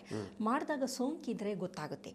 ಈ ಥರ ತಾಯಿಗೆ ಸೋಂಕುಗಳಾದರೂ ಸಹ ಅದು ಮಗುವಿನ ಒಂದು ಮೆದುಳಿನ ಬೆಳವಣಿಗೆಯ ಮೇಲೆ ನೇರ ಪರಿಣಾಮ ಬೀರುತ್ತೆ. ಈ ಟ್ಯಾಕ್ಸೋಪ್ಲಾಸ್ಮಾಸಿಸ್ ಅಂತ ನಾನು ಏನು ಹೇಳಿದೆ, ಇದು ಬೆಕ್ಕಿನಿಂದ ಬರುವಂತಹ ಒಂದು ಸೋಂಕು. ಬೆಕ್ಕಿನ ಕರುಳಿನಲ್ಲಿ ಟ್ಯಾಕ್ಸೋಪ್ಲಾಸ್ಮಾ ಗೊಂಡಾಯಿ ಅಂತ ಒಂದು ಏಕಕೋಶ ಜೀವಿ ಇದೆ, ಪ್ರೋಟೋಸೋವಾದು. ಟ್ಯಾಕ್ಸೋಪ್ಲಾಸ್ಮಾಸಿಸ್ ಗೊಂಡಾಯಿ ಅಂತ ಒಂದು ಏಕಕೋಶ ಜೀವಿ. ಅದರಿಂದ ಬರುವಂತಹ ಕಾಯಿಲೆ ಅದು ಏನು ಅಂದರೆ, ತಾಯಿಗೆ ಇನ್ಫೆಕ್ಷನ್ ಆದಾಗ, ಸೋಂಕಾದಾಗ ಬೆಳೆಯುತ್ತಿರುವ ಭ್ರೂಣಕ್ಕೆ ಬರುತ್ತೆ. ಅದರ ಮೆದುಳನ್ನು ನಾಶ ಮಾಡುತ್ತೆ, ಕಣ್ಣಿನಲ್ಲಿರುವಂತಹ ನರಗಳನ್ನು ಮತ್ತು ಜೀವಕೋಶಗಳನ್ನು ನಾಶ ಮಾಡುತ್ತೆ. ಬ್ಲೈಂಡ್ ಆಗುತ್ತೆ ಮಗುಗೆ, ಕಣ್ಣು ಕಾಣೋದಿಲ್ಲ. ಆಮೇಲೆ ಮೆದುಳಿನ ಬೆಳವಣಿಗೆ ಸರಿಯಾಗಿ ಆಗೋದಿಲ್ಲ, ಸ್ನಾಯುಗಳ ಬೆಳವಣಿಗೆ ಸರಿಯಾಗಿ ಆಗೋದಿಲ್ಲ. ಹಾಗಾಗಿ ಅದರಲ್ಲಿ ಪ್ರಮುಖವಾಗಿ ನಾವು ನೋಡೋಂಥದ್ದು ಮೆಂಟಲಿ ರಿಟಾರ್ಡೇಷನು ಮತ್ತು ಬ್ಲೈಂಡ್ನೆಸ್ಸು. ಇದು ಯಾವುದರಿಂದ ಬರುತ್ತೆ ಅಂದರೆ ಆಶ್ಚರ್ಯ ಆಗುತ್ತೆ, ಬೆಕ್ಕಿನಿಂದ ಬರುವಂಥದ್ದು. ಇದು ಬಹಳ ಗಂಭೀರವಾದ ವಿಷಯ ಅಂತ ನನಗೆ ತುಂಬ ಸಲ ನಾನು ನೋಡ್ತೀನಲ್ಲ, ಕೆಲವೊಂದು ಇತ್ತೀಚೆಗೆ ಏನಾಗಿದೆ ಅಂದರೆ ಒಂದು ಟ್ರೆಂಡ್ ಶುರು ಆಗ್ಬಿಟ್ಟಿದೆ. ಮನೆಯಲ್ಲಿ ಜಾಗ ಇರುತ್ತೋ ಬಿಡುತ್ತೋ, ಆಗುತ್ತೋ ಇಲ್ಲೋ, ಆದರೆ ಬೆಕ್ಕು ನಾಯಿಗಳನ್ನು ಸಾಕಬೇಕು. ಅದು ಸಾಕೋದು ತುಂಬ ಜಾಸ್ತಿ. ಮತ್ತು ಇವು ಡೊಮೆಸ್ಟಿಕೇಟೆಡ್, ಇವು ಸಾಕು ಪ್ರಾಣಿಗಳೇ. ಬೆಕ್ಕು ನಾಯಿ ಇರೋದೇ ಸಾಕೋದಕ್ಕೆ. ಆದರೆ ಯಾವ ರೀತಿ ಸಾಕಬೇಕು ಅನ್ನೋದನ್ನು ಫಸ್ಟ್ ಆ ಪ್ರಜ್ಞೆ ನಮ್ಗಳಿಗಿರಬೇಕು. ಮೊದಲೆಲ್ಲ ಏನಾಗ್ತಾ ಇತ್ತು, ಬೆಕ್ಕು ನಾಯಿ ಎಲ್ಲರ ಮನೇಲೂ ಇರ್ತಿತ್ತು. ನಾಯಿ ಎಲ್ಲಿರ್ತಿತ್ತು, ಮನೆಯಿಂದ ಹೊರಗಡೆ ಇರ್ತಾ ಇತ್ತು. ಗೂಡಿರೋದು ಅಥವಾ ಮನೆಯಿಂದ ಹೊರಗೆ ಅದು ಹೊರಗಡೆನೇ ಇರೋದು. ಅಲ್ಲೇ ತಂದು ಊಟ ಹಾಕೋರೋದಕ್ಕೆ ಮನೆ ಒಳಗಡೆ ನಾವು ನೋಡ್ತಿರ್ಲಿಲ್ಲ ಸಾಮಾನ್ಯ. ಮತ್ತೆ ಜಾಗನೂ ಇರೋದು, ಹೊರಗಡೆ ಇರೋದು. ಮನೆಯಿಂದ ಯಾರು ಬಂದಾಗ ಅದು ಬೊಗಳೋದು ನಮ್ಗೆ ಗೊತ್ತಾಗ್ತಿತ್ತು, ಯಾರೋ ಬರ್ತಾ ಇದ್ದಾರೆ. ಈ ಕಾಲಿಂಗ್ ಬೆಲ್ ಬೇಡ, ನಾಯಿ ಬೊಗಳಿದ್ರೆ ಯಾರೋ ಬರ್ತಾ ಇದ್ದಾರೆ ಅಂತ ನಮಗೆ ಗೊತ್ತಾಗೋದು. ಆಮೇಲೆ ಏನಾದರೂ ಪ್ರಾಣಿಗಳು, ಹಾವು ಏನಾದರೂ ಬಂದರೆ, ಬೇರೆದೇನಾದ್ರು ಪ್ರಾಣಿ ಬಂದರೆ ಬೊಗಳಿ ಎಚ್ಚರಿಕೆ ಕೊಡೋದು, ಹೊರಗಡೆ ಇರ್ತಾಯಿತ್ತು. ಇವಾಗೇನಾಗಿದೆ ಅಂತಂದರೆ ಪಟ್ಟಣಗಳಲ್ಲಿ ಅಪಾರ್ಟ್ಮೆಂಟ್ ಇರೋದೇ 2 ರೂಮ್ ಇರುತ್ತೆ, ಜಾಗನೇ ಇರೋದಿಲ್ಲ. ಅಲ್ಲಿ ಒಂದು ನಾಯಿ ಇರುತ್ತೆ. ಆ ನಾಯಿಗೆ ಎಲ್ಲಿರುತ್ತೆ ಜಾಗ, ಇವರ ಹಾಸಿಗೆ ಮೇಲೆ ಮಲಗುತ್ತೆ, ಸೋಫಾ ಮೇಲೆ ಇರುತ್ತೆ, ಅದು ಎಲ್ಲ ಕಡೆ ಓಡಾಡ್ತಿರುತ್ತೆ. ಅಂದರೆ ಅದು ಪಾಪ ಒಂದು ಜೊತೆ ಅದು ಎಷ್ಟು ನಾವು ಅದನ್ನು ಹತ್ರ ತಗೊಂತೀವಿ ಅದು ಅಷ್ಟು ಹತ್ರ ಆಗಿಬಿಡುತ್ತೆ. ಹಾಗಾಗಿ ನಾಯಿದು ಆ ಕತೆ. ಆದರೆ ಬೆಕ್ಕುಗಳು ಅಷ್ಟೇ, ನಿಮಗೆ ಎಲ್ಲೂ ಜಾಗ ಇರಲ್ಲ. ಬೆಕ್ಕಿನ ಮಲಮೂತ್ರ ಅದು ಯಾವ ಥರ ಅಂದರೆ ಮಣ್ಣನ್ನು ಗುಂಡಿ ತೆಗೆದು ಅಲ್ಲಿ ಮಲ ವಿಸರ್ಜನೆ ಮಾಡಿ ಮುಚ್ಚುತ್ತದು. ಅದೊಂದು ನಿಜವಾಗ್ಲೂ ಅದ್ಭುತ. ಅದು ಬೆಕ್ಕಿಗೆ ಒಂಥರ ಇನ್ಸ್ಟಿಂಕ್ಟ್ ಬಿಹೇವಿಯರ್ ಅದು. ಆದರೆ ಈ ನಿಮ್ಮ ನಗರದಲ್ಲಿ ಏನಾಗ್ತಾ ಇದೆ ಅಂದರೆ ಮಣ್ಣೇ ಇರೋದಿಲ್ವಲ್ಲ, ಅಪಾರ್ಟ್ಮೆಂಟಲ್ಲಿ ನೆಲ ಕೆರೆಯೋಕ್ಕೆ ಮಣ್ಣೇ ಇರಲ್ಲ. ಅದು ಎಲ್ಲೆಲ್ಲಿ ಸಿಕ್ಕುತ್ತಲ್ಲಿ ಮಲ ವಿಸರ್ಜನೆ ಮಾಡುತ್ತೆ. ಅದರ ಮಲದಲ್ಲಿ ಸುಮಾರು ಮಿಲಿಯನ್ ಗಟ್ಟಲೆ ಊಸಿಸ್ಟ್ಗಳಿರುತ್ತೆ, ಈ ಪ್ರೋಟೋಸೋವದ್ದು. ಅದಲ್ಲೇ ಇರುತ್ತೆ, ಅದನ್ನ ಕ್ಲೀನ್ ಏನೋ ಮಾಡಿರ್ತಾರೆ, ಆದರೂ ಸಹ ಅಲ್ಲಿ ಇರುತ್ತೆ. ಅದು ನಮಗೆ ಗೊತ್ತಿಲ್ಲದಂಗೆ ಆಹಾರದಲ್ಲೋ ನೀರಲ್ಲೋ ಅಥವಾ ಸರಿಯಾಗಿ ನಾವು ಕೈನ ತೊಳ್ಕೊಳ್ಳದೇ ಇದ್ದಾಗ, ಮುಖ್ಯವಾಗಿ ಗರ್ಭಿಣಿ ಸ್ತ್ರೀಯರು ಏನಾದರೂ ಅವರಿಗೆ ಸೋಂಕಾಯಿತು ಅಂತಂದರೆ ಅದು ಪ್ಲಾಸೆಂಟಾ ಮುಖಾಂತರ ಬೆಳೆಯುತ್ತಿರುವ ಭ್ರೂಣಕ್ಕೆ ಹೋಗಿ ಇನ್ಫೆಕ್ಷನ್ ಉಂಟು ಮಾಡುತ್ತೆ. ಸೊ ಅದರಲ್ಲೂ ಎಸ್ಪೆಷಲಿ ಪ್ರೆಗ್ನೆಂಟ್ ಫೀಮೇಲ್ಸು, ಮಹಿಳೆಯರು ಬೆಕ್ಕಿನಿಂದ ಸ್ವಲ್ಪ ದೂರ ಇದ್ದರೆ ಒಳ್ಳೆಯದೇನೆ. ಅದನ್ನು ಸಾಕಿ ಬೇಡ ಅನ್ನಲ್ಲ, ಹಾಲಾಕಿ ಇದು ಮಾಡಿ. ಆದರೆ ಅದನ್ನು ಮಗು ಥರ ಅದನ್ನು ಮಲಗಿಸ್ಕೊಳ್ಳೋದು, ಅವ್ರ ಜೊತೆನೇ ಬೆಡ್ ಮೇಲೆ ಮಲಗಿಸ್ಕೊಳ್ಳೋದು, ಸೋಫಾ ಮೇಲೆ ಕೂತಾಗ ಬೆಕ್ಕು ಅವ್ರ ಜೊತೆನೇ ತೊಡೆ ಮೇಲೆ ಇರಬೇಕು. ಈ ಥರದ್ದೆಲ್ಲ ನೋಡಿದ್ದೀವಿ ನಾವು ಟ್ರೆಂಡ್ಗಳು. ಆಮೇಲೆ ಕೆಲವೊಂದು ವೀಡಿಯೋಗಳನ್ನ ನೋಡ್ತಾರೆ, AI ಜನ್ರೇಟೆಡು. ಬೆಕ್ಕು ನಾಯಿಗಳು ಮಗುನ ತೊಟ್ಲು ತೂಗೋದಂತೆ, ಆಮೇಲೆ ಯಾವುದೋ ಪ್ರಾಣಿ ಬಂತು ಅದು ಪ್ರೊಟೆಕ್ಟ್ ಮಾಡೋದು. ಈ ಥರದ್ದೇನೇನೋ ವೀಡಿಯೋಗಳು ನೋಡಿದಾಗ ಒಂಥರ ಎಕ್ಸೈಟ್ ಆಗಿಬಿಡುತ್ತೆ ಮಕ್ಕಳಿಗೆ. ನಮ್ಮನೆಗೂ ಒಂದು ನಾಯಿ ತಗೊಂಬರೋಣ. ಆದರೆ ನಾವು ಸಾಕ ನಾಯಿ ಯಾವ ಕಳ್ಳ ಬಂದ್ರೂ ಬೊಗಳಲ್ಲ, ಅದು ಅಷ್ಟು ಡೊಮೆಸ್ಟಿಕೇಟೆಡ್ ಆಗೋಗಿರುತ್ತದು. ಹಾಗಾಗಿ ಈ ಬೆಕ್ಕು ಮತ್ತು ನಾಯಿಯಿಂದ ಆದಷ್ಟು ಅದನ್ನು ಸಾಕು ಪ್ರಾಣಿಗಳೇ. ಆದರೆ ತುಂಬ ನಾವು ನಮ್ಮ ತಟ್ಟೆಲ್ಲೇ ಅದನ್ನು ತಿನ್ನಿಸೋದು, ಅದನ್ನು ಜೊತೆಲೇ ಇದ್ದಾಗೇನಾಗುತ್ತೆ ಅಂದರೆ ನಮಗೆ ಗೊತ್ತಿಲ್ಲ, ಪ್ರಾಣಿಗಳಲ್ಲಿ ಕೆಲವೊಂದು ಕಾಯಿಲೆಗಳು ರಿಸರ್ವಾಯರ್, ಅವು ಕೆಲವು ಬ್ಯಾಕ್ಟೀರಿಯಾಗಳು, ವೈರಸ್ಗಳು ಇವೆಲ್ಲ ಪ್ರಾಣಿ ದೇಹದಲ್ಲಿ ಇರುತ್ತೆ. ಪ್ರಾಣಿಗೇನು ಮಾಡೋದಿಲ್ಲ. ಆದರೆ ಅದು ಇನ್ನೊಂದು ಹೋಸ್ಟ್ಗೆ ಹೋದಾಗ, ಇಲ್ಲಿ ಮನುಷ್ಯ ಇನ್ನೊಂದು ಹೋಸ್ಟ್, ಅದು ಅಲ್ಲಿ ಹೋದಾಗ ಏನಾಗುತ್ತೆ ಅಂದರೆ ಕಾಯಿಲೆ ಬರುವ ಸಾಧ್ಯತೆ. HIV ಬಂದಿದ್ದು ಹಾಗೇನೆ. ಅದು ಮೊದಲು ಇದು ಮಂಗಗಳಲ್ಲಿತ್ತು, ಆಫ್ರಿಕಾದ ಮಂಗಗಳಲ್ಲಿತ್ತು. ಮಂಗಕ್ಕೇನು ಆಗೋದಿಲ್ಲ, ಮಂಗನಿಂದ ಮನುಷ್ಯನಿಗೆ ಬಂತು ಅಂತ ಹೇಳ್ತಾರೆ ಅದನ್ನು. HIV ನಾವು ನೋಡಿದಾಗ ಈಗ acquired immune deficiency syndrome, AIDS ಅಂತ ಏನಂತೀವಿ, ಅದು ಮಂಗಗಳಿಂದ ಬಂದಿರೋ ಅಂಥದ್ದು ಅಂತ. ಅದೇ ಕೋವಿಡ್ ಬಗ್ಗೆ ನಾವು ಮಾತಾಡಬೇಕಾದ್ರೆ ಅದು ಬಾವಲಿಗಳಿಂದ ಬಂದಿದ್ದು ಅಂತ. ಅಂದರೆ ಬಾವಲಿಗೇನು ಮಾಡಲ್ಲ, ಅದು ಬೇರೆ ಪ್ರಾಣಿಗೆ ಹೋದಾಗ ಅಲ್ಲಿ ತೊಂದರೆ ಉಂಟು ಮಾಡುತ್ತೆ. ಹಾಗಾಗಿ ಈಗ ಬೆಕ್ಕು ನಾಯಿಗಳಿಗೆ, ನಾಯಿಗೆ ಆದ ಕೆಲವೊಂದು ಬ್ರುಸೆಲೋಸಿಸ್ ಅನ್ನೋದಿದೆ, ಲೆಪ್ಟೋಸ್ಪೈರೋಸಿಸ್ ಅನ್ನೋ ಕಾಯಿಲೆ ಇದೆ, ರೆಬಿಸ್ ಗೊತ್ತು, ರೆಬಿಸ್ ವೈರಸ್ಸಿಂದ ಬರುವಂಥದ್ದು, ಬ್ಯಾಕ್ಟೀರಿಯಾ ಸಾಲ್ಮೊನೆಲ್ಲಾ ಕ್ಲಾಮಿಫಾರ್ಮ್ ಅಂತ ಇದೆ. ಆ ಥರ ಸುಮಾರು ಆ ಥರದ್ರಲ್ಲಿ ಪ್ರಾಣಿಗಳಲ್ಲೂ ಇರುತ್ತೆ. ಆದರೆ ಅದಕ್ಕೇನು ತೊಂದರೆ ಆಗಲ್ಲ. ಆದರೆ ಅದರ ನಿಕಟವರ್ತಿಯಾದ ಜನಕ್ಕೆ ಅದು ಬರುವ ಸಾಧ್ಯತೆ ಇದೆ. ಹಾಗಾಗಿ ಅದರ ಬಗ್ಗೆ, ಸೋಂಕುಗಳ ಬಗ್ಗೆ ಒಂದು ಎಚ್ಚರಿಕೆಯಲ್ಲಿ, ಬರೀ ಪ್ರಾಣಿಗಳದ್ದು ಅಂತಲ್ಲ, ಈ ಸೆಕ್ಷುಯಲಿ ಟ್ರಾನ್ಸ್ಮಿಟೆಡ್ ಡಿಸೀಸ್ಗಳು ನಾನು ಹೇಳಿದೆ, ಫಂಗಲ್ ಇನ್ಫೆಕ್ಷನ್ಗಳಾಗ್ಬೋದು, ಇವುಗಳಿಂದನೂ ಗರ್ಭಿಣಿಯರು ಬಹಳ ಎಚ್ಚರಿಕೆನ ವಹಿಸಬೇಕಾಗುತ್ತೆ. ಇದರ ಹೊರತಾಗಿ ಟಾಕ್ಸಿನ್ ಅಂದರೆ ವಿಷಗಳು ನಮ್ಮ ಆಹಾರ ಪದಾರ್ಥಗಳಲ್ಲಿರಬಹುದು, ಅಥವಾ ಆಲ್ಕೋಹಾಲ್. ಅದರ ಬಗ್ಗೆ ನಾವು ಇನ್ನೊಂದು ಮಾತಾಡೋಣ ವಿಡಿಯೋದಲ್ಲಿ. ಆಲ್ಕೋಹಾಲ್ನ ಗರ್ಭಿಣಿ ಸ್ತ್ರೀ ಸೇವನೆ ಮಾಡಿದಾಗ ಅದು ವಿಷನೇ, ಅದು ಮಗುವಿಗೆ ಅಂದರೆ ಬೆಳೆಯುತ್ತಿರುವ ಭ್ರೂಣಕ್ಕೆ. ಅಥವಾ ಮರ್ಕ್ಯುರಿ ಎಕ್ಸ್ಪೋಜರ್ ಇರುತ್ತೆ, ಪಾದರಸ, ಲೆಡ್ ಎಕ್ಸ್ಪೋಜರು ತುಂಬ ಕಾಮನು. ಅದೆಲ್ಲೇ ಅಂತಂದರೆ, ಈಗ ನಾವು ರೆಡಿ ಟು ಈಟ್ ಫುಡ್ ತಗೊಂತೀವಲ್ಲ, ಅದು ಒಂದು ಕ್ಯಾನ್ಗಳಲ್ಲಿ ಇರುತ್ತಲ್ವ, ಅದು ಟಿನ್ನಲ್ಲಿ, ಅದಕ್ಕೆ ಸೀಲಿಂಗ್ ಮಾಡಿರ್ತಾರಲ್ಲ, ಎಪಾಕ್ಸಿ ಸೀಲಿಂಗ್. ಅದು ಎಪಾಕ್ಸಿ ಸೀಲಿಂಗ್ ಲೀಚ್ ಆಗುತ್ತೆ, ಅದು ಲೆಡ್ದು ಇದು, ಅದು ಫುಡ್ ಒಳಗಡೆ ಸೇರ್ಕೊಳ್ಳುತ್ತೆ. ಸೇರ್ಕೊಂಡಾಗ ಏನಾಗುತ್ತೆ ಅಂತಂದರೆ, ಅದರ ಸೇವನೆ ಮಾಡಿದಾಗ ತಾಯಿಯ ದೇಹ ತಡ್ಕೊಳ್ತದನ್ನ. ಆದರೆ ಬೆಳೆಯುತ್ತಿರುವ ಭ್ರೂಣ ತಡ್ಕೊಳ್ಳಲ್ಲ ಅದನ್ನು, ಏಕೆಂದರೆ ಅದು ಇನ್ನೂ ತುಂಬ ಸಣ್ಣ ಮಿನಿಯೇಚರ್, ಅದು ಪುಟಾಣಿದ್ದದು. ಹಾಗಾಗಿ ಇಷ್ಟು ದೊಡ್ಡ ದೇಹಕ್ಕೆ ಅಷ್ಟು ಪ್ರಮಾಣದ ವಿಷ ಏನೂ ಆಗದೇ ಇರಬಹುದು. ಆದರೆ ಪ್ಲಾಸೆಂಟಾ ಮುಖಾಂತರ ಇದು ಮಗುವನ್ನು ಸೇರಿದಾಗ ಪ್ಲಾಸೆಂಟಾ ಇದನ್ನು ಫಿಲ್ಟ್ರ್ ಮಾಡೋದಿಲ್ಲ. ಕೆಲವೊಂದು ರಾಸಾಯನಿಕಗಳನ್ನು ಪ್ಲಾಸೆಂಟಾ ಫಿಲ್ಟ್ರ್ ಮಾಡೋಕ್ಕಾಗೋದಿಲ್ಲ. ಅದು ಪ್ಲಾಸೆಂಟಾ ಮುಖಾಂತರ ಮಗುವಿನ ದೇಹಕ್ಕೆ ಹೋಗಿದಾಗ ಭ್ರೂಣದ ದೇಹಕ್ಕೆ ಹೋದಾಗ ಅದು ಅದರದ್ದು ಏನೋ ಅಂಗಾಂಗಗಳು ಬೆಳವಣಿಗೆ ಆಗ್ತಾ ಇರುತ್ತೆ. ಅದರಲ್ಲಿ ಪ್ರಮುಖವಾಗಿ NMDA ಅಂತ ಒಂದು ಪ್ರೋಟೀನ್ ಇದೆ, BDNF, ಬ್ರೈನ್ ಡಿರೈವ್ಡ್ ನ್ಯೂರೋಟ್ರೋಪಿಕ್ ಫ್ಯಾಕ್ಟರ್ ಅನ್ನೋದು ಪ್ರೋಟೀನ್ಗಳು. ಇವೆಲ್ಲ ಸರಿಯಾದ ಪ್ರಮಾಣದಲ್ಲಿ ಬಿಡುಗಡೆ ಆಗಬೇಕು. ಅದು ಬಿಡುಗಡೆ ಆಗದಿದ್ದಂಗೆ ಆಗುತ್ತೆ, ಆವಾಗ ಆ ಮೆದುಳು ಸರಿಯಾಗಿ ಬೆಳವಣಿಗೆ ಆಗೋದಿಲ್ಲ. ಇದು ಟಾಕ್ಸಿನ್ಗಳ ಬಗ್ಗೆ ನಾನು ಹೇಳಿದೆ. ಇದರ ಜೊತೆಗೆ ಅದು ಟಾಕ್ಸಿನಲ್ಲಿ ಮೈಕ್ರೋಪ್ಲಾಸ್ಟಿಕ್ಕು ಸಹ ಸೇರುತ್ತೆ. ಮೈಕ್ರೋಪ್ಲಾಸ್ಟಿಕ್ಗಳು, ಪ್ಯಾರಾಬೀನ್ಸ್ಗಳು, ಕಾಸ್ಮೆಟಿಕ್ಸಲ್ಲಿರುವಂಥ ಪ್ಯಾರಾಬೀನ್ ಅಂತ ಇದೆ. ಅದರಲ್ಲಿ ಪ್ಯಾರಾಬೀನ್ನಲ್ಲಿ ಬ್ಯೂಟೈಲ್, ಪ್ರೊಪೈಲ್, ಮಿಥೈಲ್ ಪ್ಯಾರಾಬೀನ್ಗಳು ಇವೆಲ್ಲದೂ ಹೋಗುತ್ತೆ. ಅದಕ್ಕೆ ಗರ್ಭಿಣಿ ಸ್ತ್ರೀಯರು ಜಾಸ್ತಿ ಕಾಸ್ಮೆಟಿಕ್ಸ್ನ ಬಳಕೆ ಮಾಡಬಾರ್ದು. ಏಕೆಂತಂದರೆ ಅದು ಮಾಡಿದ್ರೂ ಬ್ರ್ಯಾಂಡೆಡ್ ಆಗಿರಬೇಕು. ಅದರಿಂದ ತೊಂದರೆಗಳು, ಈ ಪ್ಯಾರಾಬೀನ್ ಫ್ರೀ ಅಂತ ಸಿಗುತ್ತೆ, ಅಂಥದನ್ನು ಬಳಕೆ ಮಾಡ್ಬೋದು. ಇಲ್ಲಾಂದರೆ ಆಕೆ ಏನಾದರೂ ಚೆನ್ನಾಗಿ ಲಿಪ್ಸ್ಟಿಕ್ ಎಲ್ಲ ಬೇರೆ ಸಂದರ್ಭದಲ್ಲಿ ಪರವಾಗಿಲ್ಲ, ಗರ್ಭಿಣಿ ಇದ್ದಾಗ ಹಾಕೊಂಡಾಗ ಆಹಾರ ಸೇವನೆ ಜೊತೆ ಅದು ಒಳಗಡೆ ಹೋಗುತ್ತೆ, ಪ್ಲಾಸೆಂಟಾ ಮುಖಾಂತರ ಭ್ರೂಣಕ್ಕೆ ಹೋಗುತ್ತೆ. ಸೊ ಅದೆಲ್ಲ ಬಹಳ ನಾವು ಪ್ರಿಕಾಷನ್ ಅವಾಯ್ಡ್ ಮಾಡದೆ ಒಳ್ಳೆಯದು. ಇಲ್ಲ ಬೇಕು ಅಂತಂದರೆ ಮೊದಲೆಲ್ಲ ನೋಡಿ, ಅದ್ರ ಬದಲು ಬೇರೆ ಬೇರೆದು ನಾವು ಆರ್ಗ್ಯಾನಿಕ್ ಅಂತ ಬಳಸ್ತಿದ್ವು. ಮನೆಯಲ್ಲೇ ಬೇಕಾದಷ್ಟು ಈ ಆಯುರ್ವೇದಿಕ್ ಅರಿಶಿನ ಬಳಸೋರು, ಬೇರೆ ಬೇರೆ ಥರದ್ದು ಎಲ್ಲದನ್ನು ನಾವು ಬಳಕೆ ಮಾಡ್ಕೊತಾ ಇದ್ವು ಅಲ್ವಾ. ಹಾಗಾಗಿ ನೈಸರ್ಗಿಕವಾಗಿ ದೊರಕದಂಥ ಅದನ್ನು ಬಳಕೆ ಮಾಡ್ತಾ ಬಂದರೆ ಆ ಒಂದು ಸಂದರ್ಭದಲ್ಲಿ ಪರವಾಗಿಲ್ಲ, ನಂತರ ಪರವಾಗಿಲ್ಲ ಅಂತ ಏನು ಇಫೆಕ್ಟ್ ಇಲ್ಲ. ಆದರೆ ಗರ್ಭಿಣಿ ಅಂತಂದಾಗ ಮಗುವಿನ ಮೆದುಳಿನ ಎಕ್ಸ್ಟ್ರಾ ಅಂದರೆ ಸೂಪರ್ ಎಕ್ಸ್ಟ್ರಾ ಕೇರೋದು, ಬರೀ ಎಕ್ಸ್ಟ್ರಾ ಕೇರು ಅಲ್ಲ, ಎಲ್ಲ ನಾನು ಪ್ರತಿಯೊಂದನ್ನು ನಾನು ಏನೇ ಮಾಡಬೇಕು ಅಂದರೂ ಅದರಿಂದ ಅದ್ರ ಬಗ್ಗೆ ತಿಳ್ಕೊಂಡಿರಬೇಕು. ನಾನು ಇದರಿಂದ ಏನಾದ್ರು ತೊಂದರೆಗಳಾಗುತ್ತಾ ಅಂತ ತಿಳ್ಕೋಬೇಕು. ಇದರ ಜೊತೆಗೆ ಮಾತ್ರೆಗಳ ಸೇವನೆ ಆದಷ್ಟು ಗರ್ಭಿಣಿಯರಿಗೆ ವೈದ್ಯರೇ ಹೇಳಿರ್ತಾರೆ, ಯಾವುದು ನಮಗೆ ಗೊತ್ತಿಲ್ಲದಂಗೆ ನೀವು ಯಾವ ಮಾತ್ರೆಗಳನ್ನು ತಗೋಬೇಡಿ ಅಂತ ಹೇಳ್ತಾರೆ ಅದು. ಆದರೆ ಇವರೇನು ಮಾಡ್ತಾರೆ, ಸೆಲ್ಫ್ ಮೆಡಿಕೇಷನಲ್ಲಿ ನಾವು ಭಾರತೀಯರು ಮೊದಲ ನೀವು ಹಂಗೆ ಮಾತಾಡ್ಬೇಕಾದ್ರೆ ಹೇಳ್ತಾ ಇದ್ರಿ, ನಮ್ಮ ಪ್ರಧಾನಿಯವರೇ ಹೇಳಿದ್ದಾರೆ ಜಾಸ್ತಿ ನಾವು ಆ್ಯಂಟಿಬಯೋಟಿಕ್ಸ್ಗಳನ್ನು ತಗೋಬಾರ್ದು ಅಂತ. ಹೌದು, ಈಗ ನೋಡಿ ನಾವುದು ಡೋಲೋ 650 ಇದೆಯಲ್ಲ, ಅದು ಇಂಡಿಯನ್ಸ್ ಪೆಪರ್ಮೆಂಟ್ ಅಂತ ಯಾರೋ ಕಾಮೆಂಟ್ ಮಾಡಿದರು. ಮಾತಾಡ್ತು ಅಂದರೆ ಡೋಲೋ 650 ಯಾರನ್ನೂ ಕೇಳೋದು ಬೇಡ, ಒಂದು ಸ್ವಲ್ಪ ಮೈ ಕೈ ನೋವು ಡೋಲೋ 650, ಒಂದು ಸ್ವಲ್ಪ ಟೆಂಪ್ರೇಚರ್ ಜಾಸ್ತಿ ಆಯಿತಾ ವೆದರ್ಗೂ ಆಗಿರುತ್ತೆ, ಏನೇನೋ ಆಗಿರುತ್ತೆ, ಅದಕ್ಕೆ ಡೋಲೋ 650. ಕೂತ್ರೆ ನಿಂತರೆ ಡೋಲೋ 650. ಏನಾಗುತ್ತೆ ಅಂದರೆ ನಮ್ಮ ರೋಗ ಪ್ರತಿರೋಧಕ ಶಕ್ತಿ ಸಪ್ರೆಸ್ ಆಗ್ತಾ ಬರುತ್ತೆ. ಇಲ್ಲಿ ರೋಗ ಪ್ರತಿರೋಧಕ ಶಕ್ತಿಗಿನ್ನ ಆ ರಾಸಾಯನಿಕಗಳು ಮಗುವಿನ ಮೆದುಳಿನ ಮೇಲೆ ಪರಿಣಾಮ ಬೀರುತ್ತೆ. ಇದು ಬಹಳ ಗಂಭೀರವಾದದ್ದು ಇದು. ಇದರಲ್ಲಿ ಥಾಲಿಡೊಮೈಡ್ ಅಂತ ಮೊದಲು ಒಂದು ಡ್ರಗ್ ಇತ್ತು. ಅದು ಒಂದು 50 ವರ್ಷಗಳ ಹಿಂದೆ ಯುರೋಪಲ್ಲಿ ಗರ್ಭಿಣಿ ಸ್ತ್ರೀಯರಿಗೆ ಏನಾದರೂ ಒಂಥರ ವಾಂತಿ, ತಲೆ ಸುತ್ತು ಎಲ್ಲ ಬರುತ್ತಲ್ಲ, ಅದರ ತೊಂದರೆಯನ್ನು ನಿವಾರಣೆ ಮಾಡೋದಕ್ಕೋಸ್ಕರ ಸ್ತ್ರೀ ರೋಗ ತಜ್ಞರೇ ಗರ್ಭಿಣಿಯರಿಗೆ ಅದನ್ನ ಕೊಟ್ಟಿದ್ರು. ಇಡೀ ಯುರೋಪಲ್ಲಿ, ಎಲ್ಲ ದೇಶದಲ್ಲಿ, ಯುರೋಪಲ್ಲಿ ಯಾರು ಗೈನಕಾಲಜಿಸ್ಟ್ ಇರ್ತಾರೆ ಅವರೆಲ್ಲ ಅದನ್ನು ಪ್ರಿಸ್ಕ್ರೈಬ್ ಮಾಡಿದರು. ಅದನ್ನು ಸೇವನೆ ಮಾಡಿದಾಗ ಚೆನ್ನಾಗಿ ಆದರೂ ಅವ್ರಿಗೆ ತಲೆ ಸುತ್ತು, ಇದು ವಾಂತಿ ಇದೆಲ್ಲ ನಿಲ್ತು. Early pregnancy, first 3 months pregnancy, first trimester ಅಂತೀವಲ್ಲ ಅಲ್ಲಿ.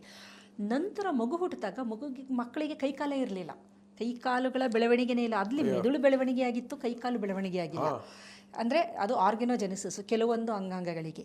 ಆದರೆ ಆಲ್ಕೋಹಾಲ್ ಇದ್ದು ಮೆದುಳಿಗೇನೆ ಡ್ಯಾಮೇಜ್ ಮಾಡಿಬಿಡುತ್ತೆ. ಸೊ ಈ ಥರ ಕೆಲವೊಂದು ಔಷಧಗಳನ್ನು, ಅದನ್ನು ಥಾಲಿಡೊಮೈಡ್ ಬೇಬೀಸ್ ಅಂತ ಕರೀತಾರೆ. ನೀವು ಗೂಗಲಲ್ಲಿ ಸರ್ಚ್ ಮಾಡಿದ್ರೆ ನಿಮ್ಗೆ ಸಿಕ್ಕುತ್ತೆ ಥಾಲಿಡೊಮೈಡ್ ಬೇಬೀಸ್ ಅಂತ. ಕೈ ಕಾಲೇ ಇಲ್ಲ ಅವ್ರಿಗೆ, ಆದರೆ ತುಂಬ ಅವರು ಚೆನ್ನಾಗಿದ್ದಾರೆ, ಅವ್ರಿಗೆ ಬುದ್ಧಿ ಚೆನ್ನಾಗಿದೆ. ಆದರೆ ಆರ್ಗನೋಜೆನಿಸಿಸ್, ಲಿಂಬ್ ಡೆವಲಪ್ಮೆಂಟ್ ಏನಿದೆ ಅದರದ್ದು. ಎಂಡೋಸಲ್ಫಾನ್ ಅಂತಂದಾಗ ನೀವು ನೋಡ್ಬೋದು ಕಾಸರಗೋಡು ಅಲ್ಲಿ ಆ ಮಕ್ಕಳಿಗೆ ಬಹಳಷ್ಟು ಬುದ್ಧಿಮಾಂದ್ಯತೆನ ನಾವು ನೋಡ್ತೀವಿ. ಅಲ್ಲಿ ಗೇರು ಬೀಜ ತೋಟಗಳಿಗೆಲ್ಲ ಸಿಂಪಡಿಸಲಿಕ್ಕೆ ಅಂತ ಹಾಕಿದ್ರು. ತುಂಬಾ ತೊಂದರೆ ಆಗಿತ್ತು, ತುಂಬಾ ತೊಂದರೆ ಆಗಿದೆ. ಬ್ಯಾನ್ ಮಾಡಿದ್ದಾರೆ, ಬಟ್ ಏನಾಗುತ್ತೆ ಅದು ಬೇರೆ ಬೇರೆ ರೂಪದಲ್ಲಿ DDT ನಮಗೆ ಸಿಕ್ಕುತ್ತಲ್ವಾ. DDT ಬ್ಯಾನ್ ಆಗಿ ಎಷ್ಟು ವರ್ಷ ಆಗಿದೆ, ಬಟ್ ಇವಾಗಲೂ ನಮಗೆ ಲಭ್ಯ ಇದೆ. ಅಂಗಡಿಗೆ ಹೋಗಿ DDT ಇದೆಯಾ ಅಂದರೆ ಕೊಡ್ತಾರೆ ಅವರು. ಅದೇನಾಗುತ್ತೆ, ನೀರಿನಲ್ಲಿ ಹೋಗಿ ಸೇರುತ್ತೆ, ಗಾಳಿಲಿ ಸೇರ್ಕೊಳ್ಳುತ್ತೆ. ಅದು ನಮ್ಮ ದೇಹಕ್ಕೆ ನೀರಿನ ಮುಖಾಂತರ, ಗಾಳಿಯ ಮುಖಾಂತರ, ಆಹಾರದ ಮುಖಾಂತರ ದೇಹವನ್ನು ಸೇರುತ್ತೆ. ಗರ್ಭಿಣಿ ಸ್ತ್ರೀಯರಿಗೆ ಮುಖ್ಯವಾಗಿ ಅದು ಭ್ರೂಣಕ್ಕೆ ಹೋಗಿ ಸೇರೋದ್ರಿಂದ ಅದರ ಮೆದುಳಿನ ಬೆಳವಣಿಗೆಯಲ್ಲಿ ತೊಂದರೆ ಆಗುವ ಸಾಧ್ಯತೆ ಇದೆ. ಇದರ ಹೊರತಾಗಿ ಹೈಪಾಕ್ಸಿಕ್ ಕಂಡೀಷನ್ ಅಂತ ಒಂದು ಕರಿತೀವಿ. ಅಂದರೆ ಇದು ಎನ್ವೈರ್ಮೆಂಟಲ್ ಫ್ಯಾಕ್ಟರ್ ಬಗ್ಗೆ, ಪರಿಸರದ ಪ್ರಭಾವ ಏನು ಅಂತ ನಾನು ಹೇಳ್ತಾ ಇರೋದು. ಹೈಪಾಕ್ಸಿಯಾ ಅಂತಂದರೆ ಆಕ್ಸಿಜನ್ ಕಡಿಮೆ ಇರುವಂತಹ ಸಂದರ್ಭ ಉಂಟಾದಾಗ ಕೆಲವರಿಗೆ ಆಗಿದೆ. ಪ್ರೆಗ್ನೆನ್ಸಿ ಡೆಲಿವರಿ ಆಗುವ ಸಂದರ್ಭದಲ್ಲಿ ಯಾವುದೋ ಕಾರಣಕ್ಕೆ ಆ ಮಗು ಡೆಲಿವರಿ ಆಗುವಂಥ ಹೆರಿಗೆಯ ಸಂದರ್ಭದಲ್ಲಿ ಮಗುವಿಗೆ ಸರಿಯಾಗಿ ಸೂಕ್ತ ಪ್ರಮಾಣದ ಆಕ್ಸಿಜನ್ ದೊರಕದ ಕಾರಣ ಅದರ ಕೆಲವೊಂದು ನ್ಯೂರಾನ್ಸ್ಗಳು, ಎಲ್ಲ ಆಗಲ್ಲ, ಒಂದಷ್ಟು ಆ ಸಮಯಕ್ಕೆ ಒಂದಷ್ಟು ನ್ಯೂರಾನ್ಗಳಿಗೆ, ನರಕೋಶಗಳಿಗೆ ಆಕ್ಸಿಜನ್ ಸಪ್ಲೈ ಆಗಿರೋದಿಲ್ಲ, ಪೂರೈಕೆ. ಅಂಥ ಸಂದರ್ಭದಲ್ಲಿ ಮಗುವಿನ IQ ಕಮ್ಮಿ ಆಗಿರೋದು, ಮೆಂಟಲಿ ರಿಟಾರ್ಡೆಡ್ ಆಗಿರೋದು, ಈ ಥರದ ತೊಂದರೆಗಳು ಇದೆ ಬೇಕಾದಷ್ಟು. ಹಾಗಾಗಿ ಹೈಪಾಕ್ಸಿಯಾ, ಆಕ್ಸಿಜನ್ ಕಡಿಮೆ ಆಗುವಂತಹ ಸಂದರ್ಭದಲ್ಲೂ ಸಹ ಮಗುವಿನ ಮೆದುಳಿಗೆ ನೇರವಾಗಿ ಅದು ಪರಿಣಾಮ ಬೀರುತ್ತೆ, ದುಷ್ಪರಿಣಾಮ ಅನ್ಬೋದು, ಡ್ಯಾಮೇಜ್ ಮಾಡುತ್ತೆ. ಇದು ಪರಿಸರದ್ದಾದರೆ ನ್ಯೂಟ್ರಿಷನಲ್ ಫ್ಯಾಕ್ಟರ್ಸ್ಗಳಿದೆ, ಬೆಳವಣಿಗೆಗೆ, ಮಗುವಿನ ಮೆದುಳಿನ ಬೆಳವಣಿಗೆಗೆ ಪೂರಕ ಆಗಿರೋದು. ಅದರಲ್ಲಿ ಅದಕ್ಕೆ ಹೇಳೋದು, ಗರ್ಭಿಣಿ ಸ್ತ್ರೀ ಒಳ್ಳೆಯ ಪೌಷ್ಟಿಕ ಆಹಾರನ ಸೇವನೆ ಮಾಡಬೇಕು, ಅದರಲ್ಲಿ ಪ್ರೋಟೀನ್ ಇರಬೇಕು, ಆಮೇಲೆ ಆ್ಯಂಟಿ ಆಕ್ಸಿಡೆಂಟ್ ರಿಚ್, ಅಂದರೆ ದೇಹದಲ್ಲಿ ಬೇಕಾದಷ್ಟು ವಿಷಗಳಿದೆ, ಆ ವಿಷಗಳನ್ನು ನಿರ್ವಿಷಯುಕ್ತ ಮಾಡುವಂತಹ ಶಕ್ತಿ ಇರೋದು ಆ್ಯಂಟಿ ಆಕ್ಸಿಡೆಂಟ್ಗಳಿಗೆ. ಈ ಆ್ಯಂಟಿ ಆಕ್ಸಿಡೆಂಟ್ಗಳ ಎಲ್ಲಿರುತ್ತೆ ಅಂದರೆ ಹಣ್ಣುಗಳಲ್ಲಿ, ಸೊಪ್ಪುಗಳಲ್ಲಿ, ತರಕಾರಿಗಳಲ್ಲಿ, ಸ್ಪ್ರೌಟ್ಸ್ಗಳು, ಈ ಥರದ್ದು. ಮತ್ತು ಅರಿಶಿಣದಲ್ಲಿದೆ, ಆಮೇಲೆ ದ್ರಾಕ್ಷಿಯಲ್ಲಿದೆ, ಆಮ್ಲ, ನಾವು ಇದು ಹೇಳ್ತೀವಲ್ಲ ಬೆಟ್ಟದ ನೆಲ್ಲಿಕಾಯಿ, ಅದರಲ್ಲಿದೆ. ಇದೆಲ್ಲ ನೋಡಿ ಮೊದಲೆಲ್ಲ ಬಳಕೆ ಮಾಡ್ತಾ ಇದ್ವು ನಾವು. ಸಾಂಪ್ರದಾಯಿಕವಾಗಿ ಅಡಿಗೆಲೂ ಅರಿಶಿನ ಇಲ್ಲದೆ ಅಡಿಗೆ ಯಾರೂ ಮಾಡದೇ ಇಲ್ಲ. ಅಂದರೆ ನಮಗೆ ಗೊತ್ತಿಲ್ಲದೆ ನಮ್ಮ ಪೂರ್ವಜರು ನಮಗೆ ಏನೇನು ಒಳ್ಳೆಯದು ಬೇಕು ಅದನ್ನು ಆಹಾರದಲ್ಲಿ ಸೇರಿಸಿದ್ದಾರೆ ಅವರು. ಯಾವುದೇ ಅಡಿಗೆ ಆದ್ರೂ ಅರಿಶಿನ ಇಲ್ಲದೆ ಅಡಿಗೆ ಮಾಡಿರೋರು ನನಗೆ ಗೊತ್ತೇ ಇಲ್ಲ. ಮೆಂತ್ಯ, ಅರಿಶಿನ ಆಗ್ಬೋದು, ಸಾಸಿವೆ, ಮಸಾಲೆ ಪದಾರ್ಥ ಇವೆಲ್ಲದೂ ಬೇಕೇ ಬೇಕು. ಹಾಗಾಗಿ ಈ ಒಂದು ನಾನೇನೇನು ಹೇಳಿದೆ, ನ್ಯೂಟ್ರಿಷನ್ ಅಂತೀವಲ್ಲ, ಜಿಂಕ್ ಬೇಕು, ಲೈಕೋಪಿನ್ ಬೇಕು, ಕ್ಯಾಲ್ಶಿಯಮ್ಮು, ಐರನ್ನು, ಕಬ್ಬಿಣದ್ದು, ಎಲ್ಲದಕ್ಕಿಂತ ಪ್ರಮುಖವಾದ folic acid, vitamin B complex, vitamin B12, folic acid ಅಂತೀವಲ್ಲ, ಅದು ಬಹಳ ಪ್ರಮುಖವಾಗಿ ಬೇಕು. ಏಕೆಂದರೆ ನ್ಯೂರಲ್ ಟ್ಯೂಬ್ ಫಾರ್ಮ್ ಆಗುತ್ತೆ. ನಾನು ಹಿಂದಿನ ವೀಡಿಯೋದಲ್ಲಿ ಹೇಳಿದ್ದೀನಿ, ಒಂದು ನ್ಯೂರಲ್ ಲೇಯರ್ ಇರುತ್ತೆ, ನ್ಯೂರಾನ್ಸ್ಗಳದ್ದು ಮೊದಲು ಒಂದು ಲೇಯರು, ಓಕೆ, ಅದ ನಂತರ ನ್ಯೂರಲ್ ಕ್ರಸ್ಟ್ ಅಂತ ಫಾರ್ಮ್ ಆಗುತ್ತೆ, ಒಂದು ಗ್ರೂ ಥರ, ಆಮೇಲೆ ನ್ಯೂರಲ್ ಟ್ಯೂಬ್ ಆಗುತ್ತೆ. ಆ ನ್ಯೂರಲ್ ಟ್ಯೂಬೇ ಮುಂದೆ ನಮ್ಮ ಮೆದುಳಾಗಂಥದ್ದು. ಇದು ಹೆಂಗೆ ಅಂದರೆ, ಒಂದು ಲೇಯರ್ ಇರುತ್ತೆ, ಲೇಯರು ಆಮೇಲೆ ಒಳಗಡೆ ಹಿಂಗೆ ಬರುತ್ತೆ, ಬಂದಾಗ ಅದರಲ್ಲಿ ಪುನಃ ಒಂದು ಪಾರ್ಟಿಷನ್ ಆಗ್ತಾ ಬರುತ್ತೆ, four brain, mid brain, hind brain ಅಂತ. ಅದೆಲ್ಲ ಆಗಬೇಕು ಅಂದರೆ ನಮ್ಮಲ್ಲಿರುವ ಲಕ್ಷಾಂತರ ಜೀನುಗಳ ಒಂದು ಆ್ಯಕ್ಟಿವಿಟಿ ಆಗಬೇಕು. ಅದು ಎಷ್ಟು, ನಾನು ಅದಕ್ಕೆ ಯಾವಾಗಲೂ ಅನ್ಕೊಂತೀನಿ, ದೇಹನೇ ಬ್ರಹ್ಮಾಂಡ. ಬ್ರಹ್ಮಾಂಡದಲ್ಲಿ ನಾವು ಎಷ್ಟು ವಿಸ್ಮಯಗಳನ್ನು ನೋಡ್ತೀವಿ, ಅದಕ್ಕಿಂತ ಹೆಚ್ಚಿನ ವಿಸ್ಮಯನ ನಮ್ಮ ದೇಹದಲ್ಲೇ ನಾವು ನೋಡ್ಬೋದು. ಆದರೆ ನಾವು ಅದನ್ನು ತಿಳ್ಕೊಂಡಿಲ್ಲ. ಅದನ್ನು ತಿಳ್ಕೊಂಡಾಗ ನಮ್ಮ ದೇಹದ ಬಗ್ಗೆ ನಮಗೆ ಅಭಿಮಾನ ಬರುತ್ತೆ. ಆಮೇಲೆ ನೋಡಿ, ನಾವು ಪ್ರತಿಯೊಬ್ಬರಿಗೂ ನಮ್ಮ ಒಂದು ಸಂಸ್ಕೃತಿಯಲ್ಲಿ ಕಾಲಿಗೆ ಮುಟ್ಟು ನಮಸ್ಕಾರ ಮಾಡ್ತೀವಲ್ಲ, ಅದೊಂದು ಬ್ರಹ್ಮಾಂಡ ಅಂತ. ಬ್ರಹ್ಮಾಂಡ ದೇವರು ಒಂದು ಶಕ್ತಿ ಇದೆ ಅಂತ ನಾವು ಇನ್ನೊಬ್ಬರಿಗೆ, ಅದೊಂದು ಗೌರವ. ಏನಕ್ಕೆ ಅಂದರೆ ಮನುಷ್ಯನ ಪ್ರತಿಯೊಬ್ಬರ ದೇಹನೇ ಒಂದು ಬ್ರಹ್ಮಾಂಡದ ಥರ, ವಿಸ್ಮಯಗಳಿದೆ, ಅದ್ಭುತವಾಗಿದೆ, ಆರೋಗ್ಯಕರವಾಗಿದೆ, ಅಲ್ಲೊಂದು ಶಕ್ತಿ ಇದೆ. ಹಾಗಾಗಿ ಇದೆಲ್ಲ ನಾವು ಒಂದು ಆಚರಣೆಯಲ್ಲಿ ಇಟ್ಕೊಂಡಿರೋಂಥದ್ದು. ಈ ನ್ಯೂಟ್ರಿಷನಲ್ ಫ್ಯಾಕ್ಟರ್ಸ್ ಬಗ್ಗೆ ನಾನು ಹೇಳ್ತಿದ್ದೆ. ಫೋಲಿಕ್ ಆ್ಯಸಿಡ್ ಡಿಫಿಷಿಯನ್ಸಿ ಆದರೆ ಅದು ಇನೆನ್ಸೆಫಾಲಿ ಅಂತ ಮೆದುಳೇ ಬೆಳವಣಿಗೆ ಆಗಿರೋದಿಲ್ಲ, ಅರ್ಧಂಬರ್ಧ ಬೆಳವಣಿಗೆ ಆಗಿರುತ್ತೆ. ಈ ಥರದ ಪರಿಸ್ಥಿತಿಯನ್ನು ನಾವು ನೋಡ್ಬೋದು. ನ್ಯೂಟ್ರಿಷನು ತುಂಬಾ ಮುಖ್ಯ. ಇದು ಪಾಲಕ್ ಸೊಪ್ಪಲ್ಲಿ ತುಂಬ ಜಾಸ್ತಿ ಇರುತ್ತೆ. ಅದಕ್ಕೆ ಗರ್ಭಿಣಿಯರಿಗೆ ನೀವು ಯಾವಾಗಲೂ ವೈದ್ಯರು ಹೇಳ್ತಾರೆ, ಸೊಪ್ಪುಗಳನ್ನು ಚೆನ್ನಾಗಿ ತಿನ್ನಿ, ಮೆಂತ್ಯ ಸೊಪ್ಪು, ಪಾಲಕ್ ಸೊಪ್ಪು, ಎಲ್ಲ ಸೊಪ್ಪುಗಳಲ್ಲೂ ಕಬ್ಬಿಣದ ಅಂಶ ಆಗಿರ್ಬೋದು, ಕ್ಯಾಲ್ಶಿಯಂ ಆಗಿರ್ಬೋದು, ಎಲ್ಲ ಥರದ್ದು, ಜಿಂಕು, ಲೈಕೋಪಿನು, ಏನೇನು ನಾವು ಹೇಳ್ತೀವಿ, ಇದು ಕೋಎನ್ಸೈಮ್, Q12, ಈ ಥರದ್ದು ಎಲ್ಲದೂ ಅಡಕವಾಗಿರೋದ್ರಿಂದ ಖನಿಜಗಳ ಸಾಗರ ಅದು. ಹಾಗಾಗಿ ಆದಷ್ಟು ಹಣ್ಣು ಎಲ್ಲದನ್ನು ವೆರೈಟಿ ತಿನ್ನಬೇಕು ನಾವು, ಒಂದೇ ಥರ ಅಲ್ಲ. ಎಲ್ಲ ಥರದ ಹಣ್ಣುಗಳು, ತರಕಾರಿಗಳು, ಸೊಪ್ಪುಗಳು, ಆಮೇಲೆ ಲೆಗ್ಯೂಮ್, ಕಾಳುಗಳಂತೆ, ಸ್ಪ್ರೌಟ್ಸ್ ಅಂತೆ, ಈ ಥರದ್ದು ಎಲ್ಲದನ್ನು ನಾವು ಸೇವನೆ ಮಾಡ್ತಾ ಬಂದಾಗ ಮೆದುಳಿನ ಬೆಳವಣಿಗೆ ತುಂಬ ಚೆನ್ನಾಗಾಗುತ್ತೆ. ನ್ಯೂಟ್ರಿಷನ್ನು ಬಹಳ ಪ್ರಮುಖವಾದ ಪಾತ್ರವನ್ನು ವಹಿಸುತ್ತೆ. ಇದರ ಹೊರತಾಗಿ ಪೋಸ್ಟ್ ಅಂತಂದರೆ ಮಗು ಹುಟ್ಟಿದ ನಂತರ ಆ ಮಗುವನ್ನು ನಾವು ಯಾವ ರೀತಿ ಪೋಸ್ಟ್ ಎನ್ವೈರ್ನಮೆಂಟಲ್ ಅಂತಂತೀವಿ, ಅದರ ಸುತ್ತಮುತ್ತ ಇರುವ ವಾತಾವರಣ ಯಾವ ಥರ ಇರುತ್ತೆ ಅದು ಸಹ ಮಗುವಿನ ಮೆದುಳಿನ ಮೇಲೆ ನೇರವಾಗಿ ಪರಿಣಾಮ ಬೀರುತ್ತೆ. ವಾತಾವರಣ ಈಗ ಉದಾಹರಣೆಗೆ ಹೇಳಬೇಕು ಅಂದರೆ ಆಶ್ಚರ್ಯ ಆಗ್ಬೋದು ನಿಮಗೆ. ತೊಟ್ಟಿಲಲ್ಲಿ ಮಗು ಇದೆ ಅಂತ ಅನ್ಕೊಳ್ಳಿ, ಅದು ಇದೆ, ಎಚ್ಚರ ಆಗಿದೆ. ಗಂಡ ಹೆಂಡ್ತಿರು ಜಗಳ ಆಡಿದ್ರೆ ಆ ಮಗುವಿನ ರಕ್ತವನ್ನು ಪರೀಕ್ಷೆ ಮಾಡಿದರೆ ಕಾರ್ಟಿಸಾಲ್ ಅನ್ನುವ ಒತ್ತಡದ ಹಾರ್ಮೋನು ಜಾಸ್ತಿ ಆಗಿದೆ ಮಗುವಿನಲ್ಲಿ. ಮಗು ತೊಟ್ಟಿಲಲ್ಲಿರೋ ಮಗು ಅದಿದೆ, ನೀವು ಅನ್ಕೊಳ್ತಾ ಇದ್ದೀರಾ ಮಗು ಆಟ ಆಡ್ತಾ ಇದೆ ಅಂತ.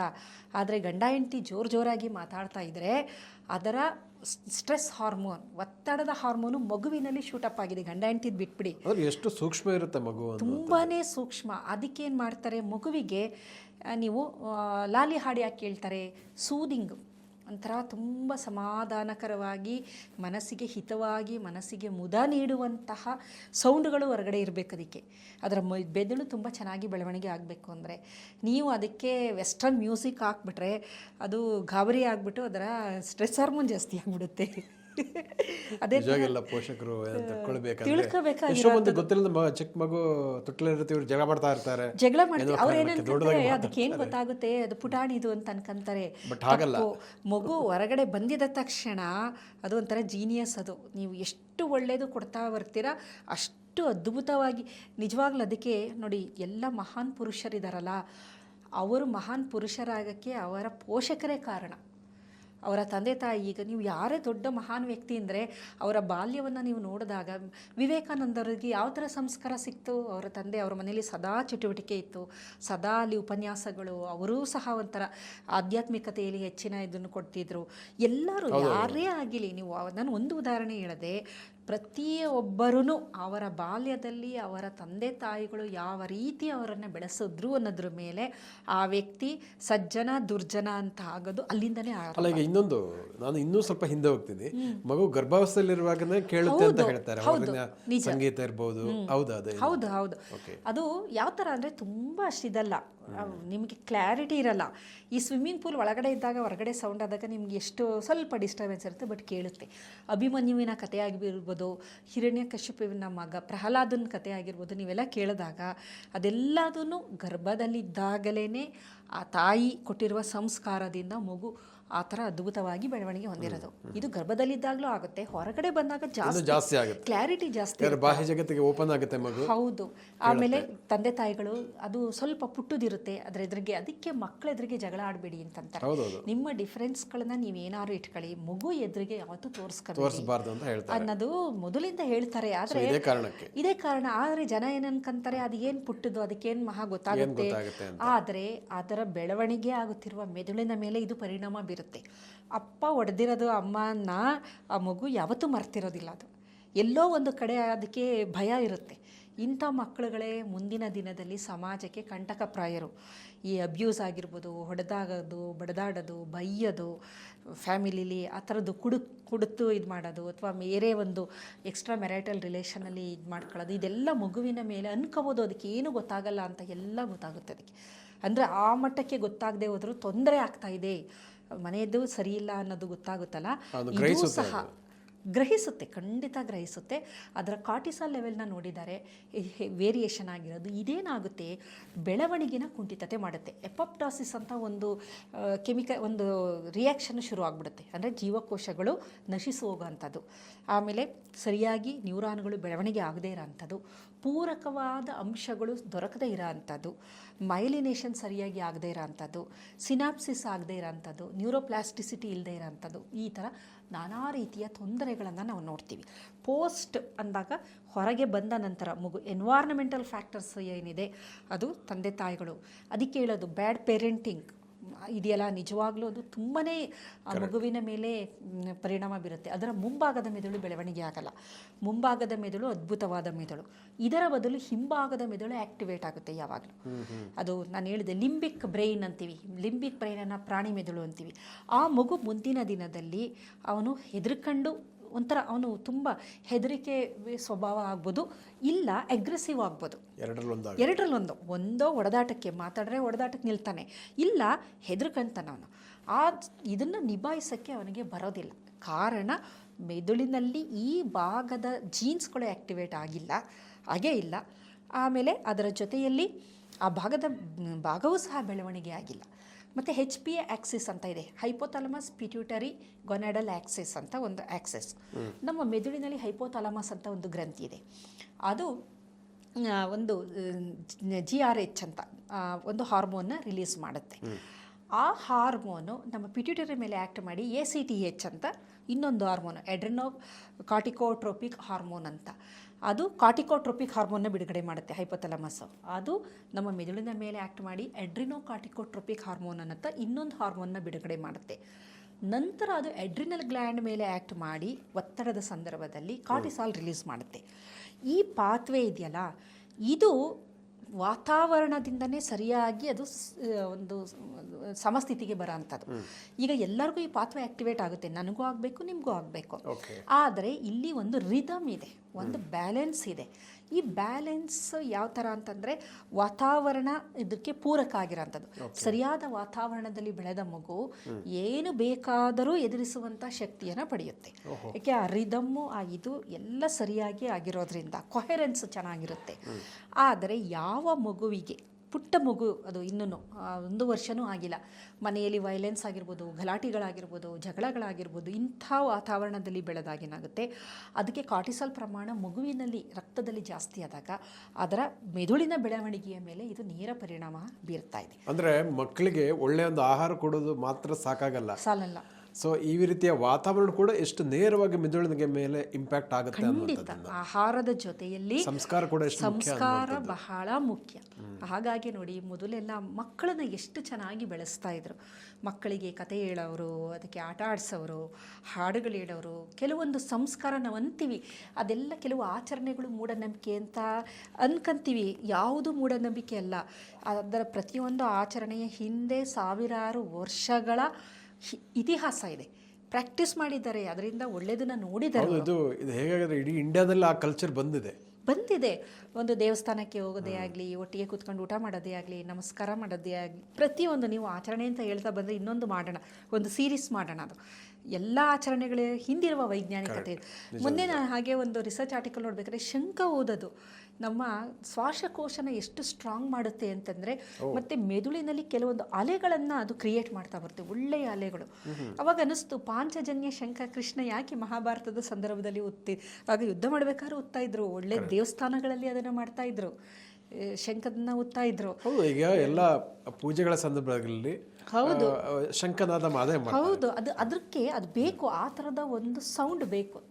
ಆ ಥರ ಅಂದರೆ ಇದು ಪ್ರತಿಯೊಂದು ನಾನು ಮಗುವಿನ ದೃಷ್ಟಿಯಲ್ಲಿ ಹೇಳೋದಾದರೆ ಬೆಳವಣಿಗೆ, ಅದರ ಮೆದುಳಿನ ಬೆಳವಣಿಗೆಯ ದೃಷ್ಟಿಯಲ್ಲಿ ಹೇಳೋದಾದರೆ ಒಳ್ಳೆಯ ಈ ಥರದ ಸೌಂಡ್ಗಳು, ಪರಿಸರ ಆಗಿರ್ಬೋದು, ಹಾಡುಗಳಾಗ್ಬೋದು, ಸೌಂಡ್ ಅಂತ ಸಂಗೀತ ಆಗ್ಬೋದು, ಈ ಥರದ್ದೆಲ್ಲ ಇದ್ದಾಗ ಪೂರಕವಾದ ಅಂಶಗಳು ಇದೆಲ್ಲ ಇದ್ದಾಗ ತುಂಬ ಚೆನ್ನಾಗಿ ಮಗು ಬೆಳೆಯುತ್ತೆ. ಬ್ಯಾಡ್ ಪೇರೆಂಟಿಂಗಲ್ಲಿ ಏನಾಗುತ್ತೆ ಅಂದರೆ ಯಾವಾಗಲೂ ಜಗಳ ಆಡ್ತಿರ್ತಾರೆ, ಯಾವಾಗಲೂ ತೊಂದರೆಗಳು ನೋಡುತ್ತದೋ, ಅದಕ್ಕೆ ಪೂರ್ಣ ಕಾರಣ ಅರ್ಥ ಆಗೋದಿಲ್ಲ. ವ್ಯತ್ಯಾಸ ಆಗಿದೆ. ಎಳೆ ಮಗುಗೆ ತಂದೆ ತಾಯಿಗಳ ಮುಖದಲ್ಲಿ ಏನು ವ್ಯತ್ಯಾಸ ಆದರೂ ತಾಯಿ ಅಳ್ತಾ ಇದ್ರೆ ಮಗು ಅಳಕ್ಕೆ ಶುರು ಮಾಡಿಬಿಡುತ್ತೆ. ಅದಕ್ಕೆ ಏನು ಕಾರಣ ಗೊತ್ತಿಲ್ಲ. ಆದರೆ ತಾಯಿ ದುಃಖ ಅಂದರೆ ತೊಂದರೆ, ಇಲ್ಲಿ ಏನಂದರೆ ಬ್ರೈನ್ ಸೆನ್ಸ್ ಮಾಡೋದು ತೊಂದರೆ, ಏನೋ ಒಂದು ಅಪಾಯ ಇದೆ, ನೀನು ರಿಯಾಕ್ಟ್ ಮಾಡು, ಆಗ ಅದು ಅಳುತ್ತೆ, ಅದು ರಿಯಾಕ್ಟ್ ಮಾಡೋಂಥದ್ದು.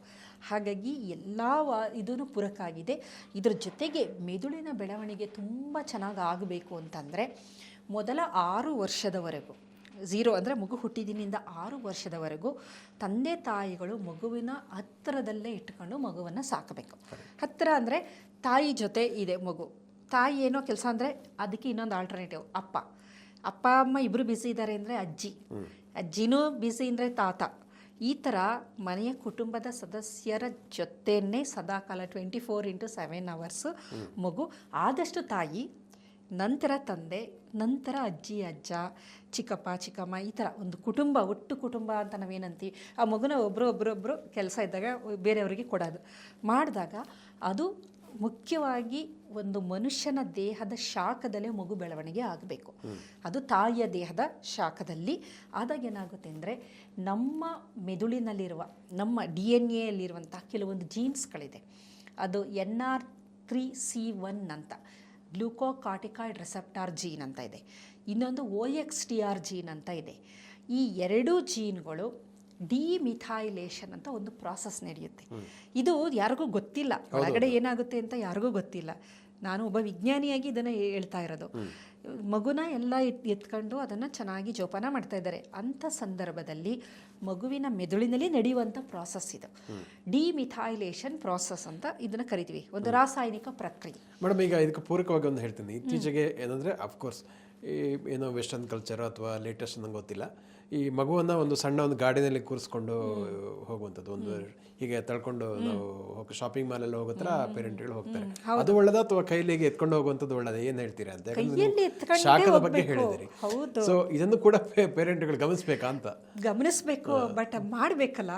ಈಗ ನಾನು ಎಲ್ಲ ಹೇಳ್ತೀನಿ, ತಾಯಿಯ ಶಾಖ, ತಂದೆಯ ಶಾಖ, ದೇಹದ ಶಾಖ ಇದ್ದಾಗ ಏನಾಗುತ್ತೆ, ಅದು ಡಿಮಿಥೈಲೇಷನ್ ಆಗುತ್ತೆ. ಅವಾಗ ಮಾತ್ರ. ನೀವು ಹೊರಗಡೆ ಇಟ್ಟಾಗ ಆಗಲ್ಲ ಅದು. ಕರೆಕ್ಟ್. ಅಥವಾ ಯಾರು ಇನ್ನೊಂದು ಜೀವಿ ಜೊತೆ ಇರಬೇಕದು, ಮುಖ್ಯವಾಗಿ ತಂದೆ ತಾಯಿ. ಅವರು ಆಗಲ್ಲ ಅಂತಂದರೆ ಅಜ್ಜ ಅಜ್ಜಿ. ಮೊದಲೆಲ್ಲ ನೀವು ನೋಡಿ, ಎಷ್ಟು ದೊಡ್ಡವರಾದ್ರೂ ಎತ್ಕೊಂಡೇ ಓಡಾಡೋರು ಅವ್ರನ್ನ. ಈಗ ನಿಮಗೂ ಅದರ ಅನುಭವ ಆಗಿರ್ಬೋದು. ಎಷ್ಟು ದೊಡ್ಡವರಾಗಿರ್ತಾರೆ ಮಕ್ಕಳು, ಅಂತೂ ಸೊಂಟದ ಮೇಲೆ ನಾವು ನೋಡ್ದಂಗೆ ಆ ಹುಡುಗನೇ ಬೆಳೆದಿರ್ತಾನೆ, ಅವ್ರ ಅಮ್ಮನ ಸೊಂಟದ ಮೇಲೆ ಕೂತ್ಕೊಂಡು ಅವನು ಇರೋನು, ಜೊತೆಲೇನೆ ಇಲ್ಲ ತಾಯಿ ಸೆರೆಗಿಡ್ಕೊಂಡು ಹಿಂದೆ ಮುಂದೆ ಓಡಾಡ್ಕೊಂಡು ಇದ್ದಂಥ ಮಕ್ಕಳನ್ನ ನಾವು ನೋಡಿದ್ದೀವಿ. ಆದರೆ ಇವಾಗ ಅದು ಆಗ್ತಾ ಇಲ್ಲ, ಎಲ್ಲ ಕೆಲಸಕ್ಕೆ ಹೋಗ್ತಾರೆ. ಆದರೂ ಸಹ ಎಲ್ಲೋ ಒಂದು ಕಡೆ ಸಮಯ ಸಿಕ್ಕಾಗ್ಲಾದ್ರೂ ಅದನ್ನು ಜೊತೇಲಿ ಇಟ್ಕೊಂಡು, ಕೆಲಸ ಮಾಡಬೇಕಾದ್ರೂ ಆಗಲಿ ಜೊತೇಲಿ ಇಟ್ಕೊಂಡು, ನಾವು ಕೆಲವು ದೇಶಗಳಲ್ಲಿ ನಾವು ನೋಡ್ಬೋದು, ಈ ಟಿಬೆಟ್ ಅಂತ ಕಡೆ ಅದು ಹಿಂದೆ ಕಟ್ಕೊಂಡಿರ್ತಾರೆ. ಹೆಂಗೋ ಒಂದು ಒಟ್ಟಿನಲ್ಲಿ ನಿಮ್ಮ ದೇಹಕ್ಕೆ ಆ ಮಗುವಿನ ದೇಹ ಸೋಕಿದ್ರೆ ಸಾಕು. ಅಥವಾ ನೀವು ಮಾಲ್ಗಳಿಗೆ ಹೋಗ್ಬೇಕಾ, ಆ ಥರದ ಗಾಡಿಗಳ ಬದಲು ಮುಂದೆ ಆ ಮಗುನ ಕಟ್ಕೊಳ್ಳೋ ಥರ ಒಂದು ಬ್ಯಾಗೇ ಹಾಕೊಂಬಿಡಿ, ಮಗು ನಿಮ್ಮ ಜೊತೆನೇ ಇರುತ್ತೆ. ಈ ಕಾಂಗ್ರೋ ಯಾವ ರೀತಿ ಅದ್ರ ಮರಿಗಳನ್ನು ಚೀಲದಲ್ಲಿ ಇಟ್ಕೊಂಡಿರುತ್ತೆ, ಆ ಥರ. ಈ ಪ್ರಾಸೆಸ್ಗಳಾದಾಗ ಏನಾಗುತ್ತೆ ಅಂದರೆ ಅದ್ಭುತವಾಗಿ ಸ್ಟ್ರೆಸ್ ಮ್ಯಾನೇಜ್ಮೆಂಟು ಬರುತ್ತೆ ಮಗುಗೆ. ಮತ್ತು ಹಿಪ್ಪೋ ಕ್ಯಾಂಪಸ್ಸು ಚೆನ್ನಾಗಿ ಬೆಳವಣಿಗೆ ಆಗುತ್ತೆ, ಪ್ರಿಫ್ರಂಟಲ್ ಕಾರ್ಟೆಕ್ಸ್ ಆ್ಯಕ್ಟಿವೇಟ್ ತುಂಬ ಚೆನ್ನಾಗಾಗುತ್ತೆ, ಲಿಂಬಿಕ್ ಸಿಸ್ಟಮು ಸಪ್ರೆಸ್ ಆಗುತ್ತೆ. ಅದರ ಜೊತೆಯಲ್ಲಿ ಈ ಮಗುವಿಗೆ ಬಹಳ ಪ್ರಮುಖವಾದ ಸ್ಟ್ರೆಸ್ ಮ್ಯಾನೇಜ್ಮೆಂಟ್, ಒತ್ತಡ ಏನು ಎಂಥ ಒತ್ತಡ ಅಂತ ಬಂದ್ರೂ ಅದನ್ನು ಭಾಳ ಚೆನ್ನಾಗಿ ಒತ್ತಡ ಇಲ್ಲದೆ ನಿಭಾಯಿಸುವ ಶಕ್ತಿ ಮಗುವಿಗೆ ಬರುತ್ತೆ. ಹಾಗಾಗಿ ಇದನ್ನು ಬಹಳಷ್ಟು ಎಕ್ಸ್ಪರಿಮೆಂಟ್ ಮಾಡಿ ಪ್ರೂವ್ ಮಾಡಿದ್ದಾರೆ. ಅದರಲ್ಲಿ ಬಹಳ ಪ್ರಮುಖವಾದದ್ದು ಯಾವುದು ಅಂತ ಅಂದರೆ ಇಲಿಗಳ ಮೇಲೆ, ಆಮೇಲೆ ಮಂಗಗಳ ಮೇಲೆ, ಮನುಷ್ಯರ ಮೇಲೆ 3 ಥರದ ಎಕ್ಸ್ಪರಿಮೆಂಟ್ ಮಾಡಿದ್ದಾರೆ. ಇಲಿಗಳ ಮೇಲೆ ಏನು ಮಾಡಿದ್ದಾರೆ ಅಂದರೆ, ಇಲಿ ಮರಿ ಹುಟ್ಟಿದ ತಕ್ಷಣ ಮರಿಯನ್ನು ಬೇರೆ ಮಾಡಿಬಿಟ್ಟಿದ್ದಾರೆ. ಒಂದು ಸೆಟ್ಟಲ್ಲಿ ಇಲಿಗಳ ಮರಿನ ತಕ್ಷಣ ಬೇರೆ ಮಾಡಿಬಿಡೋದು, ಅದನ್ನು ಬೆಳೆಸೋದು, ಫಸ್ಟ್ ಕ್ಲಾಸಾಗಿ ಬೆಳೆಸಿ ನೀವು, ಅದಕ್ಕೆಲ್ಲ ಏನೇನು ಬೇಕೆಲ್ಲ.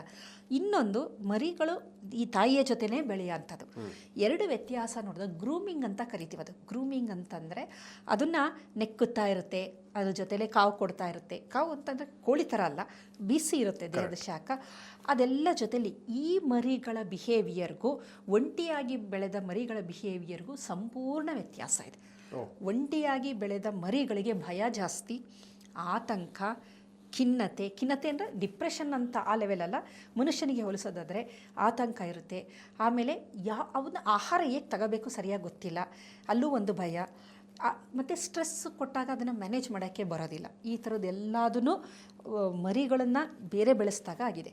ಅದೇ ತಾಯಿಯ ಜೊತೆಲಿ ಬೆಳೆಸಿದ್ದವು ಬಹಳ ಚೂಟಿಯಾಗಿರ್ತವೆ, ಅವಕ್ಕೇನು ಭಯನೇ ಇರೋದಿಲ್ಲ, ಏನೂ ಇಲ್ಲ, ಬಹಳ ಎಕ್ಸಲೆಂಟ್ ಅನ್ಬೋದು, ಬೋಲ್ಡಾಗಿ. ಇದು ಮಂಗಗಳ ಮೇಲೂ ಮಾಡಿದ್ದಾರೆ. ಎಲ್ಲಿ ಮಂಗ ತಾಯಿಯ ಜೊತೆನೇ ಇತ್ತು ಅಂಥ ಮಂಗಗಳು ಅದ್ಭುತವಾಗಿರ್ತವೆ. ಅವು ಯಾರಿಗೂ ಎದುರೋದಿಲ್ಲ, ಎಂಥ ಕ್ರೈಸಿಸ್ ಬಂದರೂ ಬದುಕುತ್ತೆ. ಆದರೆ ಕೆಲವು ಸಂದರ್ಭದಲ್ಲಿ ತಾಯಿ ಸತ್ತೋಗಿರ್ಬೋದು, ಅಥವಾ ಬೇರೆ ಮಾಡಿದ್ದಾರೆ ಇಲ್ಲಿ ಎಕ್ಸ್ಪರಿಮೆಂಟ್ ಮಾಡಬೇಕಾದ್ರೆ. ಆ ಮಂಗಕ್ಕೆ ಯಾವುದೇ ರೀತಿಯ ಕೌಶಲ್ಯ ಇಲ್ಲ, ಅದರ ಬುದ್ಧಿ ಸರಿಯಾಗಿ ಬೆಳವಣಿಗೆ ಆಗಿಲ್ಲ, ಅದರ ಜೊತೆಗೆ ಏನು ಸಮಸ್ಯೆ ಬಂದರೂ ಯಾವ ರೀತಿ ಮ್ಯಾನೇಜ್ ಮಾಡಬೇಕು ಅಂತ ಗೊತ್ತಿಲ್ಲ. ಇದೇ ಥರದ್ದನ್ನು ಮನುಷ್ಯರ ಮೇಲೂ ಮಾಡಿದ್ದಾರೆ. ಮನುಷ್ಯರ ಮೇಲೂ ಸೇಮ್ ನಾನು ಏನು ಹೇಳಿದೆ, ಯಾವ ಮಕ್ಕಳು ತಂದೆ ತಾಯಿಯ ಜೊತೆಯಲ್ಲೇ ಬೆಳೀತಾರೆ ಅಂಥ ಮಕ್ಕಳು ಎಂಥ ಕೆಲಸನಾದ್ರೂ ಹೋಗಿ ಅಚ್ಚುಕಟ್ಟಾಗಿ ಮಾಡ್ಕೊಂಬರ್ತಾರೆ.